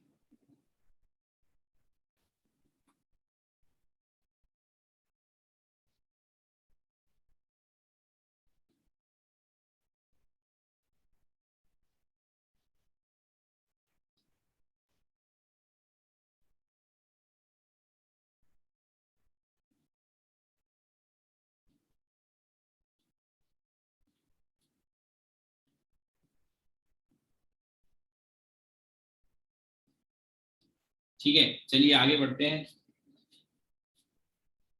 अब इसमें case number 2, case number 2 destructive interference. Destructive interference में क्या होता है, मैंने अभी बताया, एक वेव के क्रेस्ट के ऊपर दूसरी वेव का ट्रफ आता है, और इस तरह से दोनों में डिस्ट्रक्टिव इंटरफेरेंस होती है, रिजल्टेंट एम्पलीट्यूड सबसे कम, इंटेंसिटी सबसे कम होती है। तो ये y1 है और ये y2 है, इसमें ये, ठीक है, ये मान लो b है और ये भी b है, ठीक है। अब इनका सुपरपोजिशन जब करेंगे तो a ऊपर खींचा, b नीचे खींचा, तो नेट जो बचा वो इतना बचा मान लीजिए। So this is what, this is a minus b, ये वाला, ठीक है, ये दोनों a माइनस b है।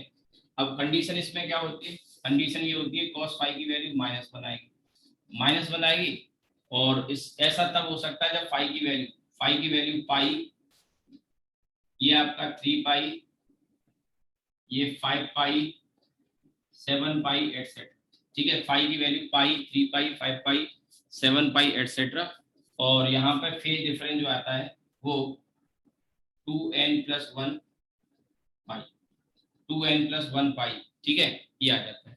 फाई की value pi, 3 pi, 5 pi, 7 pi and so on, और फाई की वैल्यू 2n प्लस 1 पाई, ये आ जाएगा, यानी ऑड मल्टीपल। पिछले वाले केस में क्या था, इवन मल्टीपल था, ठीक है। अब यहाँ पे मैंने कहा था कि पाई को हटा के लैम्डा लगा दो, तो ये लैम्डा बाई 2, ठीक है, ये आपका 3 लैम्डा बाई 2, जीरो तो नहीं आएगा इसमें, ये लैम्डा बाई 2, 3 लैम्डा बाई 2, आप समझ गए होंगे, 5 lambda by 2 and so on. तो इस वाली में जब हम लिखेंगे, यहाँ पर इधर लिख रहा हूँ मैं, ठीक है, यहाँ पे लिख देता हूँ, चलो इधर लिख देता हूँ, डेल्टा की कंडीशन, ये इसी को आधा करना है और पाई को हटा के, तो 2n प्लस 1, ये याद करने की चीज है क्वेश्चन में, अगर आप इनको याद रखोगे ना तो आपके लिए चीजें आसान हो जाएंगी, काफी आसान हो जाएंगी, ठीक है। ऑड मल्टीपल है पाई का, और वहां इवन मल्टीपल था, ऐसे ही लैम्डा बाई 2 के ऑड मल्टीपल है, लैम्डा बाई 2 के ऑड 1 3 5 7, लैम्डा बाई 2 के odd multiple 2n plus 1 odd देता है, और 2n क्या देता है, इवन देता है, ठीक है। तो अब यहाँ पे जो रिजल्टेंट आएगा ये a माइनस बी आ जाएगा। कैसे? Under root of a square plus B square minus 2ab हो जाएगा ना, cos फाइव की वैल्यू -1 है, तो ये a माइनस बी का होल स्क्वायर का स्क्वायर रूट, तो a माइनस बी हो जाएगा।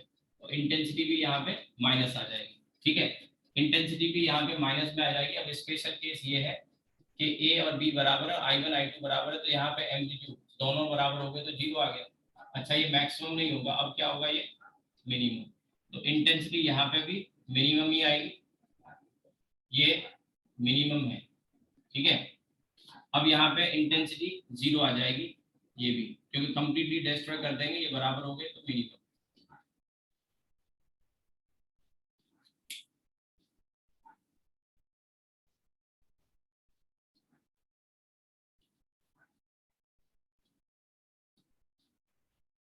ठीक, ये आ गया, तो आप इसको नोट कर लीजिए।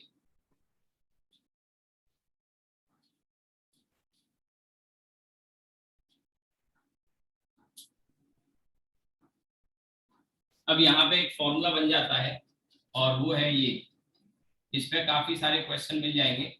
आई max I minimum, I max I minimum, ठीक है, और is equal to root of I1 root of I2 upon root of I1 root of I2 और इसका होल स्क्वायर, और इधर है a plus b a minus b का whole square. Question आपको दोनों तरह के मिलेंगे। ठीक है, I max upon I minimum, root I1 root I2 root I1 minus root I2 का होल स्क्वायर, और a plus b a minus b का होल स्क्वायर। ठीक है, दोनों तरह के क्वेश्चन मिल जाएंगे आपको, यानी कि एक बार एम्पलीट्यूड दिया होगा ए और बी, और आई मैक्स आई मिनिमम पूछेगा, या फिर इंटेंसिटी दे रखी होगी इंडिविजुअल और आई मैक्स और आई मिनिमम पूछेगा, या उल्टा भी करता है कई बार कि आपसे आई मैक्स और आई मिनिमम का रेशियो दे रखा होगा और ए और बी की वैल्यू पूछ लेगा, मतलब उनका रेशियो पूछ लेगा, वैल्यू तो नहीं बता पाएंगे क्योंकि ये रेशियो दे रखा है, तो ये इनमें ए और बी एम्पलीट्यूड के रेशियो पूछ लेगा, या एम्पलीट्यूड के रेशियो दे रखे होंगे, मैक्सिमम मिनिमम इंटेंसिटी का रेशियो पूछ लेगा। ये फॉर्मूले पे काफी सारे क्वेश्चन आपको मिल जाएंगे, सीधे स्ट्रेट क्वेश्चन बनते हैं।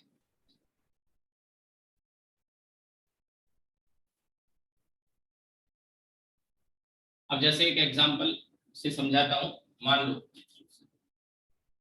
एग्जांपल ये है, if a is to b is 5:3, ये दिया है ना, ये गिवन है, मान के चलिए a is to b 5:3 दिया है, 5 और 3 के रेशियो में a और b, then find I max upon I minimum, I max upon I minimum. ठीक है, तो यहाँ पे हम लिखेंगे a प्लस बी और यहाँ a माइनस बी, इसका होल स्क्वायर। अब ये a प्लस बी और a माइनस बी, तो a है आपका 5 और ये 3, ये 5 माइनस 3, इसका होल स्क्वायर। ठीक है, तो ये आएगा 8 और नीचे 2 और इसका होल स्क्वायर, तो ये आपका 16 आ गया, यानी कि मैक्सिमम मिनिमम इंटेंसिटी का रेशियो 16:1 रहेगा। सबसे आसान और स्ट्रेट क्वेश्चन अगर इंटरफेरेंस में मिलते हैं तो इस फॉर्मूले पे मिलते हैं। ठीक है, या इसका उल्टा भी पूछ लेता है कई बार कि आई मैक्स और आई मिनिमम का रेशियो दिया होगा तो ए और बी का रेशियो पूछेगा। ठीक है, तो इस टाइप के क्वेश्चंस भी मिलेंगे। नाउ एक और चीज यहाँ पे, एक ग्राफ जो अक्सर हमें आगे काम भी आता है और पूछा भी जाता है, तो अभी पीछे मैंने आपको रिजल्टेंट इंटेंसिटी का एक फॉर्मूला लिखाया था, और वो था जब इंटेंसिटी बराबर है तो 4i cos square 5/2। I think यही लिखाया होगा, पीछे चेक कर लेना, हो सकता है मुझे लिखने में यही लिखाया है, कुछ मिस्टेक हुई हो तो करेक्ट कर लेना। ये आई आर का फॉर्मूला लिखाया था। देखो आई आर का जनरल फॉर्मूला तो ये था, आई आर का फॉर्मूला था I1 plus I2 plus 2 root I1 I2 और cos 5। ठीक है, फिर मैंने कहा अगर ये बराबर है तो आई आर की वैल्यू हो जाएगी आई और ये, तो 2i कॉमन आ जाएगा 1 प्लस cos 5, ये बताया था। अब 1 प्लस cos 5 की वैल्यू होती है 2 cos स्क्वायर 5/2, तो ये फॉर्मूला आता है। तो अब इसमें 5 के साथ में रिजल्टेंट इंटेंसिटी का ग्राफ बनाने को कहेगा आपसे, तो cos स्क्वायर का जो ग्राफ होता है वही आएगा। और फर्दर अगर पार्ट डिफरेंस इसमें डालना चाहते हो तो जैसे देखो, अभी मैंने फॉर्मूला एक यहाँ लिखा हुआ था 2π/λ इंटू पाथ डिफरेंस, तो 5/2 चाहिए ना, तो इस 2 को आप इधर ले आओ, तो ये वाला फॉर्मूला इस तरह से भी लिखा जा सकता है 4i cos square pi delta by lambda. ठीक है, ये आ गया पाई 4i cos square pi delta by lambda. ठीक, तो देखिए फिर इसमें आगे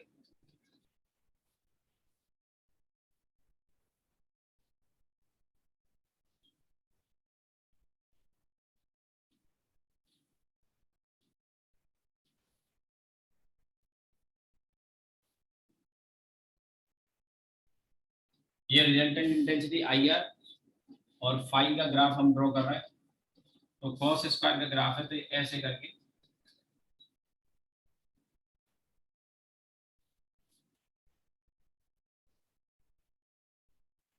ऐसे, ये आपका 4i, ठीक है 4i, फिर ये 4i, फिर ये 4i, और ये बीच में 0 0 0 0 0 0 वाले पॉइंट वो है जहां डिस्ट्रक्टिव इंटरफेरेंस होगी, और 4i वाले वो पॉइंट है जहां पे कंस्ट्रक्टिव इंटरफेरेंस होगी। आप ये एक और बात जो नोटिस कर सकते हैं वो ये है कि 4i से कम होते होते 3i 2i i/2 i/4 फिर 0 है। ये 4i 3i 2i i/2 i/4 ऐसे करके इंटेंसिटी कम होते होते 0, फिर यहाँ 0 से बढ़ते बढ़ते 4i, फिर 4i से कम होते होते 0, फिर बढ़ते बढ़ते 4i एंड सो ऑन, इस तरह से जाएगा। इसमें ये फाई है, तो यहाँ पे वैल्यू को आप चाहो तो इंडिकेट कर सकते हो। फाई की वैल्यू यहाँ 0 थी, फिर ये मैक्सिमम पहली बार 0 पे हुई, अगली बार कब 2 पाई पे, उसकी अगली बार कब 4 पाई पे। तो बीच की वैल्यू जब ये 0 हुई थी तो वो पाई पर, और ये 3 पाई पर। ये वैल्यू याद रखो तो अच्छा है, 5 पाई पर। ऐसे ही इस तरफ भी ये आप लिख सकते हैं माइनस का पाई, माइनस का 2 पाई, और माइनस का 3 पाई, और ये माइनस का 4 पाई एंड सो ऑन माइनस का 5 पाई। ये तो फाई को लेके, अगर फाई की जगह इसमें पार्ट डिफरेंस अगर बात करता, पार्ट डिफरेंस ये पीडी पार्ट डिफरेंस, और पार्ट डिफरेंस मैंने बताया कि इसी को आधा कर लो, तो ये वैल्यू ना होके इनके आधा करोगे तो 0, ये लेमडा बाई 2, ये आपका ये तो फाई है, यहाँ पे ये फाई है और ये मैं इसको लिख रहा हूँ, तो lambda by 2 lambda 3 lambda by 2 4 lambda by 2 यानी 2 लेमडा, और ये 5 lambda by 2 minus lambda minus 3 lambda by 2 minus का 2 लेमडा।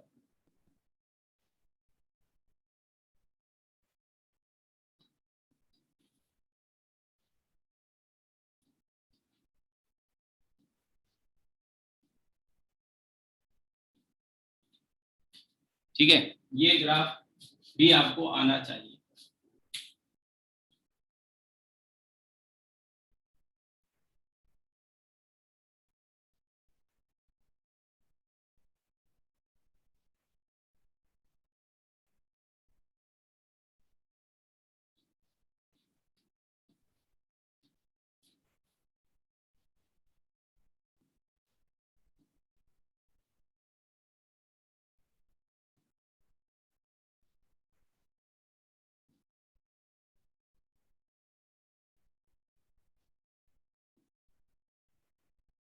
ठीक है, नोट कर लीजिए इसको।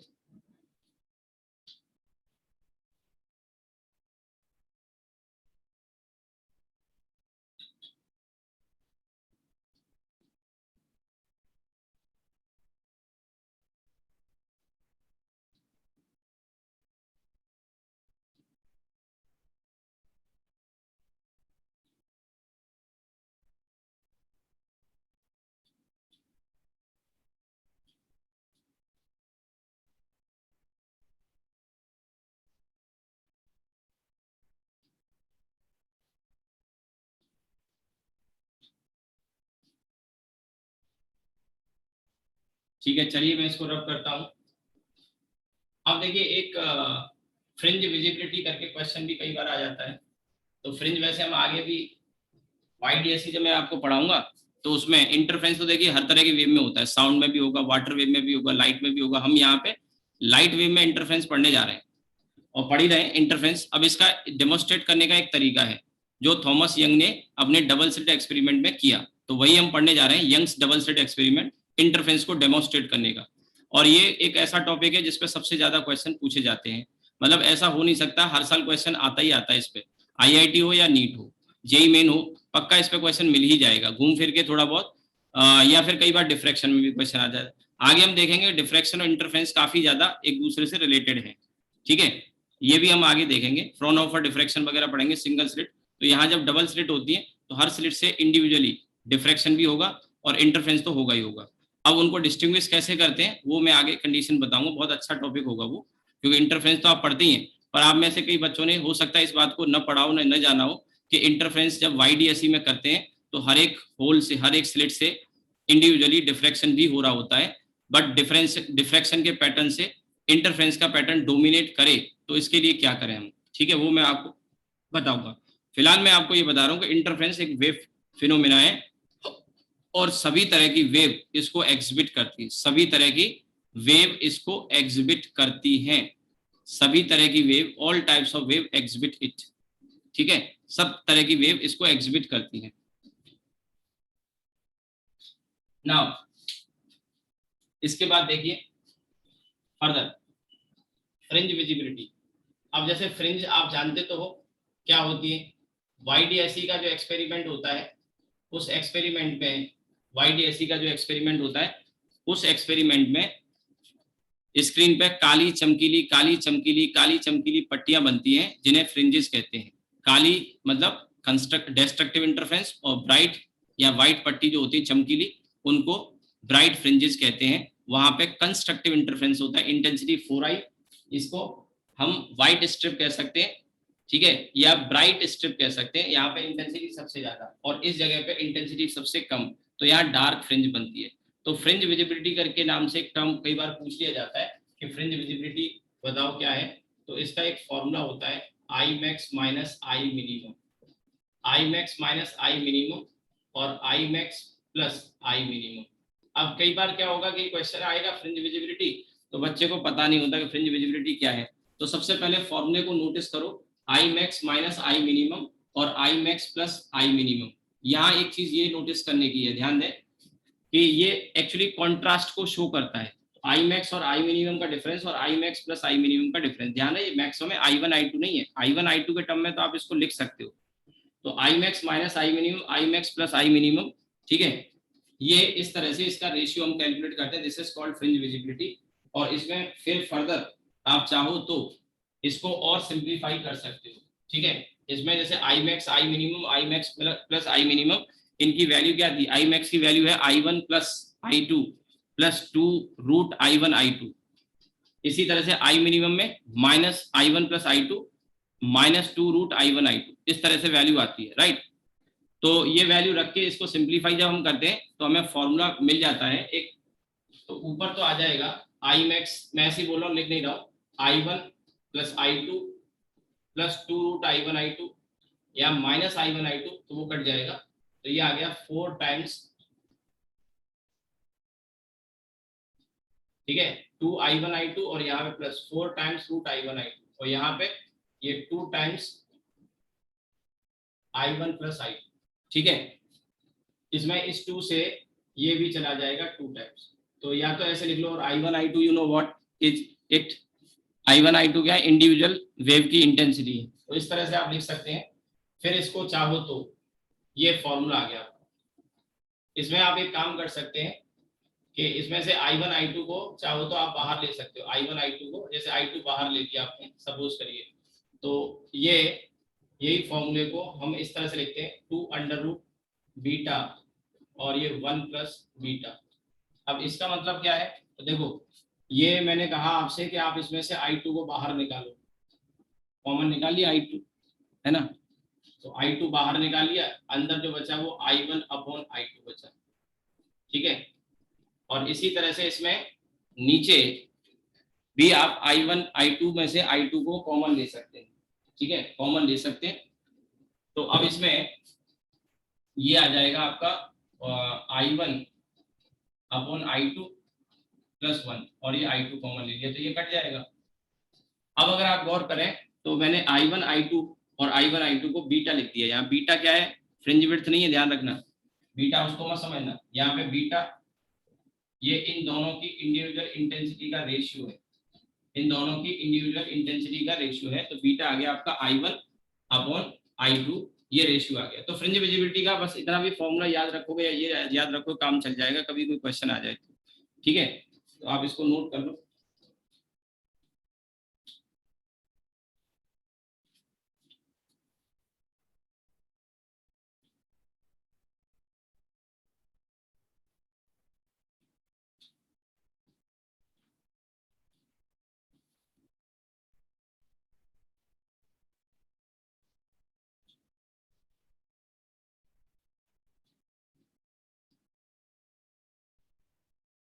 ठीक है, चलिए अब इसके बाद आते हैं हम यंग्स डबल स्लिट एक्सपेरिमेंट।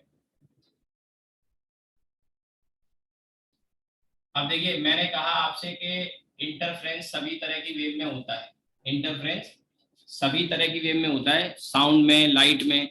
और इसको डेमोन्स्ट्रेट करने के लिए, जैसे साउंड में आपको याद होगा, मैंने जब इंटरफ्रेंस पढ़ाया था तो वहां एक क्विंक्स ट्यूब एक्सपेरिमेंट पढ़ाया था, क्वेश्चन भी आपने किए होंगे क्विंक्स।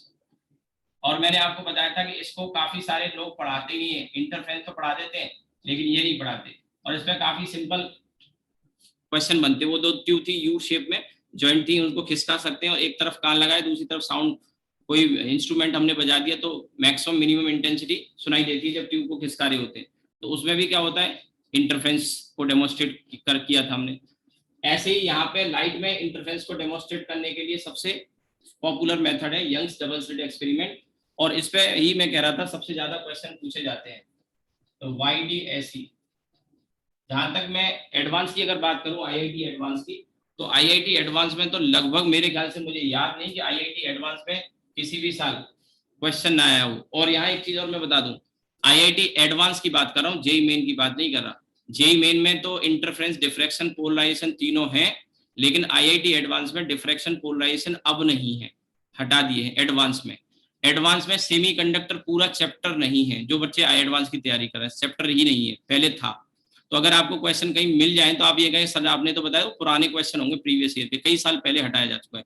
मैग्नेटिज्म पूरा चैप्टर गायब है। मैग्नेटिज्म में वो नहीं, मैग्नेटिक इफेक्ट ऑफ करंट नहीं कह रहा हूं मैं, मैग्नेटिज्म जिसमें मैग्नेट के बारे में, ससेप्टिबिलिटी और ये सब चीजें हमने पढ़ी है। मैग्नेट के एक्सियल पोजीशन, इक्वेटोरियल पोजीशन पे फील्ड, या torque on magnet tau equals to m cross b। तो मैग्नेट से रिलेटेड जो मैग्नेटिज्म है ना, अर्थ मैग्नेटिज्म वगैरह, जो एक छोटा सा चैप्टर है मैग्नेट इफेक्ट ऑफ करंट के बाद में पढ़ाया था मैंने आपको, वो चैप्टर नहीं है एडवांस में IIT में। मेडिकल में तो है, जेई में है। तो आप देखिए एडवांस वाले बच्चों के पास एक एडवांटेज ये रहता है कि उसको सेमीकंडक्टर पूरा चैप्टर नहीं पढ़ना, बिल्कुल है ही नहीं कुछ भी सेमीकंडक्टर में, कुछ नहीं है। मॉडर्न फिजिक्स में केवल वही टॉपिक है, atom, nuclei, dual nature of matter and radiation, जिसमें फोटोइलेक्ट्रिक इफेक्ट, कॉम्पटन इफेक्ट वगैरह पढ़ाया जाता है, वो है। और उसमें मेनली फोटोइलेक्ट्रिक इफेक्ट ही है, क्वेश्चन उसमें आने के चांसेस बहुत अच्छे रहते हैं एडवांस में। इसके अलावा एटम्स और न्यूक्लियाई में रेडियो एक्टिविटी, फिजन, फ्यूजन वगैरह, ये सब चीजें हैं। ठीक है, सेमीकंडक्टर वाला चैप्टर नहीं है और मैग्नेटिज्म नहीं है। इसके अलावा डिफ्रैक्शन नहीं है, पोलराइजेशन नहीं है, एडवांस में बता रहा हूँ, बट ये है। और इस पर लगभग ऑलमोस्ट हर साल क्वेश्चन पूछा जाता है एडवांस में, तो काफी फेमस है। अब ये क्विंक्स एक्सपेरिमेंट पे तो rarest of the rare question आपको मिलेगा, मैंने तो कराए, किताबों में भी है। इसमें से SC वर्मा में 1 या 2 क्वेश्चन मिल जाएंगे कंसेप्ट ऑफ फिजिक्स में, ठीक है, और कुछ आपको किताबों में मिल जाएंगे। लेकिन YDSE तो बहुत ही पॉपुलर टॉपिक है। आप IIT के प्रीवियस ईयर के पेपर अगर उठाते हो और अच्छे क्वेश्चन लगाने हैं, उसमें ऑलमोस्ट हर साल क्वेश्चन इस पे आया है। ठीक है, मेडिकल में भी ऑप्टिक्स में वेव ऑप्टिक्स से क्वेश्चन आते हैं और ज्योमेट्रिकल से भी आते हैं, रे से, तो 5 से 6 क्वेश्चन आते हैं। ठीक है, और इनमें से वेव ऑप्टिक्स में मेरा जो ऑब्जर्वेशन रहा है वो ये रहा है कि वेव ऑप्टिक्स में 2 क्वेश्चन आते हैं, जिनमें से कॉम्बिनेशन ये रहता है कि इंटरफ्रेंस और डिफ्रैक्शन पे एक एक क्वेश्चन पूछ लिया, या इंटरफ्रेंस और पोलराइजेशन पे एक एक क्वेश्चन पूछ लिया, या डिफ्रैक्शन और पोलराइजेशन पे पूछ लिया। 2 क्वेश्चन की पॉसिबिलिटी रहती है, वेव की बात कर रहा हूँ। रे हो सकते हैं, मैंने कहा ना 5 से 6 क्वेश्चन पूरी ऑप्टिक्स से, नीट में बात कर रहा हूँ, नीट में रहते हैं। हाँ, अगर मैं जेई मेन की बात करूँ तो जेई मेन में तो ऐसा नहीं कह सकते, क्योंकि अब क्वेश्चन ही 25 कर दिए, तो कई बार टॉपिक ही हमारे फिजिक्स में करीब 30 से 32 चैप्टर बनते हैं लगभग। तो 25 क्वेश्चन है, उनमें से 5 में, अब 30 क्वेश्चन है, उनमें से 5 में चॉइस दे के 25 क्वेश्चन कंपल्सरी करने होते हैं। तो लगभग हर टॉपिक पे क्वेश्चन की पॉसिबिलिटी तो बनती है, लेकिन ऐसा नहीं कहूंगा कि YDSE पे पूछेगा तो डिफ्रैक्शन पे भी आएगा, ऐसा जरूरी नहीं। पर हाँ, ऑप्टिक्स से क्वेश्चन मान के चलिए कि 2 से 3 क्वेश्चन जेई मेन में भी हो सकते हैं, 2 से 3, नीट में करीब 5 से 6 क्वेश्चन हो सकते हैं, और आसान टॉपिक भी होता है। मॉडर्न फिजिक्स में करीब 7 से 8 क्वेश्चन रहते हैं मॉडर्न फिजिक्स में, पहले ही करा चुका हूँ मैं आपको। नीट की बात कर रहा हूँ क्योंकि नीट में सबसे ज्यादा क्वेश्चन आते हैं 45, लेवल आसान रहता है, क्वेश्चन ज्यादा रहते हैं। आईआईटी में क्वेश्चन थोड़ा कम रहते हैं बट लेवल थोड़ा डिफिकल्ट, मेन में डिफिकल्ट होता है, और एडवांस में तो बहुत ही शानदार लेवल होता है, आपको पता ही है। जेई मेन में मैं उतना डिफिकल्ट भी नहीं बोलूंगा, अब पिछली साल का देख लो, उससे पहले देख लो, तो नीट से थोड़ा बेटर है, बहुत टफ तो नहीं है, नीट से थोड़ा बेटर है। एक आध कोई क्वेश्चन आ जाता है कभी कभी थोड़ा ट्रिकी टाइप का, थोड़ा अनकन्वेंशनल लगता है, जो नॉर्मली पूछा जाता है उससे डिफरेंट टाइप के, लेकिन एडवांस का पेपर बहुत अच्छा रहता है। ठीक है, तो अब देखिए YDSE, इसको शॉर्ट में बोलते हैं, क्वेश्चन में कई बार आपको लिखा होगा इन YDSE मतलब Young's double slit experiment. Thomas Young नाम के साइंटिस्ट ने सबसे पहले इंटरफेरेंस के फिनोमिना को डेमोन्स्ट्रेट कर किया, और इसी एक्सपेरिमेंट से उसने प्रूव किया कि इंटरफेरेंस एक वेव फिनोमिना है। और इससे फिर जो क्रिश्चियन हाइगन की थ्योरी थी उसको एक सपोर्ट मिला, क्योंकि उससे पहले लोगों ने उसको ज्यादा वेटेज नहीं दिया, न्यूटन के अगेंस्ट जाने की किसी की हिम्मत नहीं थी। He was such a great scientist Newton, कि उसके थ्योरी को चैलेंज करने की किसी की हिम्मत नहीं थी। गलत था, लेकिन उसने इतने सारे काम किए फिजिक्स में, इतना सारा कुछ, आप न्यूटन का नाम सुनते हो। ठीक है, तो देखिए सिंपल सेटअप क्या था कि यहाँ पे एक सोर्स लगाया और सोर्स के सामने यहाँ पे कार्डबोर्ड लगा दिया इस तरह से। कार्डबोर्ड में यहाँ पर एक पतली, एक यहाँ पे एक स्लिट बना दी,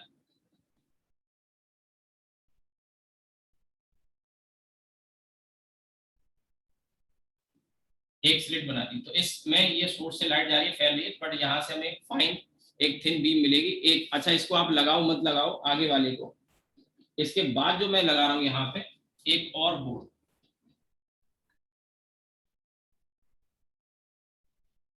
ये मैं बना रहा हूँ, आपको तो जरूरत है नहीं, समझने के लिए जरूरत है, अदरवाइज बोर्ड में बच्चे को करना होता है, ये सब बनाना होता है, बट आपको एक पैटर्न में बता रहा हूँ इस तरह से। अच्छा, ये जो एक्सपेरिमेंट है 12th लेवल पे तो नहीं है एक्सपेरिमेंट, मतलब थ्योरी है केवल इसकी, 12th लेवल पर एक्सपेरिमेंट नहीं है। बट बीटेक जब आप करते हैं, जैसे कुछ बच्चे, जैसे आप इसमें इंजीनियरिंग बैकग्राउंड के भी होंगे, मैंने भी बीटेक किया, तो फर्स्ट ईयर में फिजिक्स एक सब्जेक्ट रहता है, फर्स्ट ईयर में पढ़ना पड़ता है इंजीनियरिंग के फर्स्ट सेमेस्टर में या सेकंड सेमेस्टर में, वो डिपेंड करता है। तो कि जैसे मेरे साथ में जो बच्चे थे, तो मेरा ब्रांच कंप्यूटर साइंस है, तो मान लीजिए मैंने उसको फर्स्ट सेमेस्टर में पढ़ा। अब सिविल वाले, मैकेनिकल वाली ब्रांच के थे, उन्होंने सेकंड सेमेस्टर में पढ़ा। तो फर्स्ट ईयर में फिजिक्स भी होता है एक सब्जेक्ट, केमिस्ट्री भी होता है, तो ये कुछ सब्जेक्ट ऐसे रहते हैं। और मैं अगर आईआईटीज की बात करूं, तो आईआईटीज में फर्स्ट ईयर में एक बुक मैंने बताया था इरोडो, इरोडो फिजिक्स की, वो बुक फर्स्ट ईयर में वहाँ आईआईटीज में पढ़ाई जाती है, और एक टाइम में बड़ी पॉपुलर बुक थी। आज की डेट में थोड़ा बच्चा कम प्रेफर करता है क्योंकि कंटेंट इतना आ गया है। मेरे टाइम में एच सी वर्मा और इरोडो दो ही किताबें बहुत पॉपुलर हुआ करती थी, क्योंकि उस समय क्वेश्चन सब्जेक्टिव जो आते थे उनका लेवल बहुत अच्छा होता था। आज भी no doubt subjective objective paper जरूर है, लेकिन it is far lengthy and tough than subjective paper of my time. मुझे लगता है मेरे टाइम में 10 क्वेश्चन आते थे, एक एक क्वेश्चन के दो दो तीन तीन पार्ट होते थे, 10 नंबर का क्वेश्चन होता था। अभी क्या है, 4 नंबर का क्वेश्चन होगा और उसमें भी मल्टीपल करेक्ट आ जाते हैं, और अच्छा खासा सब्जेक्टिव क्वेश्चन उसको बना देते हैं। मल्टीपल करेक्ट का मतलब वही होगा कि you have to try all the options, अगर एक सही मिल गया तो काम नहीं चलेगा, क्योंकि हो सकता है 2 सही हो 3 सही हो। फिर कॉम्प्रीहेंशन भी आता है, it is no less than a subjective question, और कॉम्प्रीहेंशन में 3-3 क्वेश्चन डाल देते हैं, तो आसान नहीं है, बल्कि लेंदी कहूंगा। मेरे टाइम में 10 नंबर का एक क्वेश्चन होता था, 10 क्वेश्चन आते थे, 3 घंटे मिलते थे करने के लिए। अभी आज की डेट में फिजिक्स केमिस्ट्री मैथ्स का पेपर 3 घंटे का 1 घंटा मिलेगा, 20 से 22 क्वेश्चन, कभी 18, कभी 20, कभी 21, कभी 22, कभी 23 क्वेश्चन आते हैं, तो अच्छा खासा लेंदी पेपर होता है। बट स्टिल बच्चे हर साल इवोल्यूएट करते हैं अपने आप को, इवोल्व हो रहे हैं, दे आर डूइंग बेटर। आज की डेज में कंपैरेटिवली अगर देखो तो बच्चे को बिठा दो, टीचर को बिठा दो, तो बच्चे की स्पीड रिलेटिवली फास्टर है। फैक्ट है, उम्र का फर्क होता है, नो डाउट कि हम लोगों को एक्सपीरियंस आपसे बहुत ज्यादा है, नॉलेज ज्यादा है, बट जो कैलकुलेशन की एक स्पीड जो बच्चे में होती है ना, वो एक टीचर उसके साथ compete नहीं कर सकता। ये फैक्चुअल है, मैं बोल रहा हूँ, मैं बीइंग ए टीचर में बोल रहा हूँ ये बात। तो बच्चे फिर भी अच्छा स्कोर करके आते, बहुत अच्छा स्कोर करके आते हैं। आज की डेट में भी 20 से 22 क्वेश्चन है, उसमें बच्चा पूरे पूरा पूरा पेपर सॉल्व कर देता है। बट मुझे ऐसा लगता है, मेरा एक एवोल्यूशन ये है कि पेपर आईआईटी का पहले से मुझे लगता है कहीं लेंदी, और क्वेश्चन का लेवल और ज्यादा डिफिकल्ट कर दिया। बीच में जरूर थोड़ा सा डाउन हुआ था, लेकिन अब से फिर से आईआईटी एडवांस की बात कर रहा हूँ, जेई मेन का तो इजी है, इजी है। ठीक है, खैर ये देखो, एनीवे ये एक सोर्स है, यहाँ से लाइट निकली कार्डबोर्ड में से, फाइन भी इन दोनों स्लिट पे जाएगी। अब ये जो स्लिट है ना, ये S1 और S2 का काम करेंगे, यहाँ से जो लाइट आएगी इन पे, और फिर सामने यहाँ पे एक स्क्रीन बड़ी सी मैंने ये लगा दी, ये स्क्रीन है। इस स्क्रीन पर हमको काली चमकीली पट्टियां नजर आती हैं, ठीक है। तो यहाँ पे ऐसे काली चमकीली पट्टियां यहाँ पे बनेगी इस तरह से,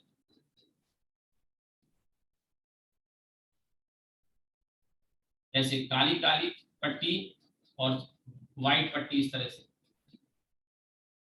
ये ब्राइट एंड डार्क स्ट्रिप्स। और ये कुछ ज्यादा ही स्पेस मैंने दिखा दिया, इतना स्पेस नहीं होता, बहुत फास्ट फास्ट बनती है, ठीक है। अब इतनी देर इसको करते रहेंगे उसमें टाइम वेस्ट होगा, तो बस just to give you an idea कि यहाँ स्क्रीन पे काली चमकीली पट्टियां बनती हैं, इन्हीं को ब्राइट एंड डार्क फ्रिंजेस बोलते हैं, ठीक है, ब्राइट एंड डार्क फ्रिंजेस, ठीक है। स्क्रीन पर ये जो बीच में बनती है इसको सेंट्रल मैक्सिमा, यहाँ पे मैक्सिमम इंटेंसिटी होगी। अभी मैंने यहाँ पे बोर्ड पे बनाया है, तो ये थोड़ा सा ऐसे करना होगा, मैं सेंटर यहाँ दिखाना होगा, तो बीच में ये जो पट्टी है, ठीक है, ये वाली ये ब्राइट हो गई, इसके बगल में डार्क और इधर भी डार्क। तो आप एक चीज और नोटिस कर सकते हैं कि अल्टरनेटिवली ब्राइट एंड डार्क पट्टियां मिलती हैं, काली चमकीली इस तरह से पट्टियां मिलती है, ब्राइट एंड डार्क, ठीक है। दो कंजिक्यूटिव डार्क के बीच में एक ब्राइट और दो ब्राइट के बीच में एक डार्क, इस तरह से हमको यहाँ पे पट्टियां मिलेंगी, फ्रिंजेस कहते हैं, bright and dark fringes, equally spaced होती है। और आगे मैं बताऊंगा इनकी थ्योरेटिकली अगर पूछा जाए तो इनकी जो शेप होती है वो थ्योरेटिकली हाइपरबोलिक होती है। हाइपरबोलिक ये सवाल पूछा गया आईआईटी में 2-3 बार, एडवांस में, मेडिकल में भी पूछा जाएगा कि हाइपरबोलिक शेप होती है। बट अभी आप देख रहे होंगे स्क्रीन पे मैंने जो बनाया ये स्ट्रेट नजर आ रही होंगी, आपको स्ट्रेट नजर आ रही होंगी, क्योंकि ये प्रैक्टिकली लगभग स्ट्रेट नजर आती हैं, लेकिन थ्योरेटिकली इनकी जो शेप होती है वो हाइपरबोलिक होती है। इस चीज को हम आगे समझेंगे, ठीक है। आज की क्लास को मैं यहीं रोकूंगा, ये आज यहाँ तक मैंने बता दिया, कल इसको आगे कंटिन्यू करेंगे और इसका एक मेजर पार्ट, कल मैं इसका एक मेजर पार्ट निपटा दूंगा, ठीक है। और कल की क्लास YDSE अगर आपको कॉन्फिडेंस चाहिए, आज की भी क्लास देखी होगी, मैंने बहुत सारी चीजें आपको शुरुआत में बताई कि जो सोर्सेज हैं कैसे उससे एक सोर्स से हम 2 सोर्स बना सकते हैं। अब ये चीज आपको हर किताब में नहीं मिल सकती, हर बुक में नहीं मिल सकती कि how can you drive A coherent source. Coherent source का कॉन्सेप्ट क्या है वो मैंने आपको बताया। इसी तरह से YDSE में जितना वेरिएशंस मैं आपको यहाँ कराने वाला हूँ, जो बच्चे पहले से पढ़े उनको भी पता होगा, YDSE में एक अलग लेवल पे ले जाके आपको पढ़ाऊंगा, काफी अच्छा लेवल इसमें होता है, बहुत सारे वेरिएशंस होते हैं और आपको काफी डीप नॉलेज चीजों की मिलेगी। आधे से ज्यादा क्वेश्चंस मैं बता रहा हूँ थ्योरेटिकल टाइप के, आधे से ज्यादा क्वेश्चंस जो थ्योरेटिकल टाइप के होंगे वो केवल मेरी थ्योरी पढ़ के कर लोगे, बाकी न्यूमेरिकल का पोर्शन भी अच्छा इसमें आएगा। DPP में ऑलरेडी आपको दे ही चुका हूँ, वो DPP हम डिस्कस करना शुरू करेंगे कल से, क्योंकि कल से अब इसके YDSE का पार्ट थोड़ा कंप्लीट हो जाएगा, most of the part. I hope कि हम कल तो नहीं लेकिन परसों शायद इसको टॉपिक को इंटरफ्रेंस और YDSE कंप्लीट कर लेंगे, देन डिफ्रैक्शन और पोलराइजेशन इसमें बचेगा, ठीक है। तो क्लास कंटिन्यूएशन में रहेगी। चलिए रुकते हैं आज।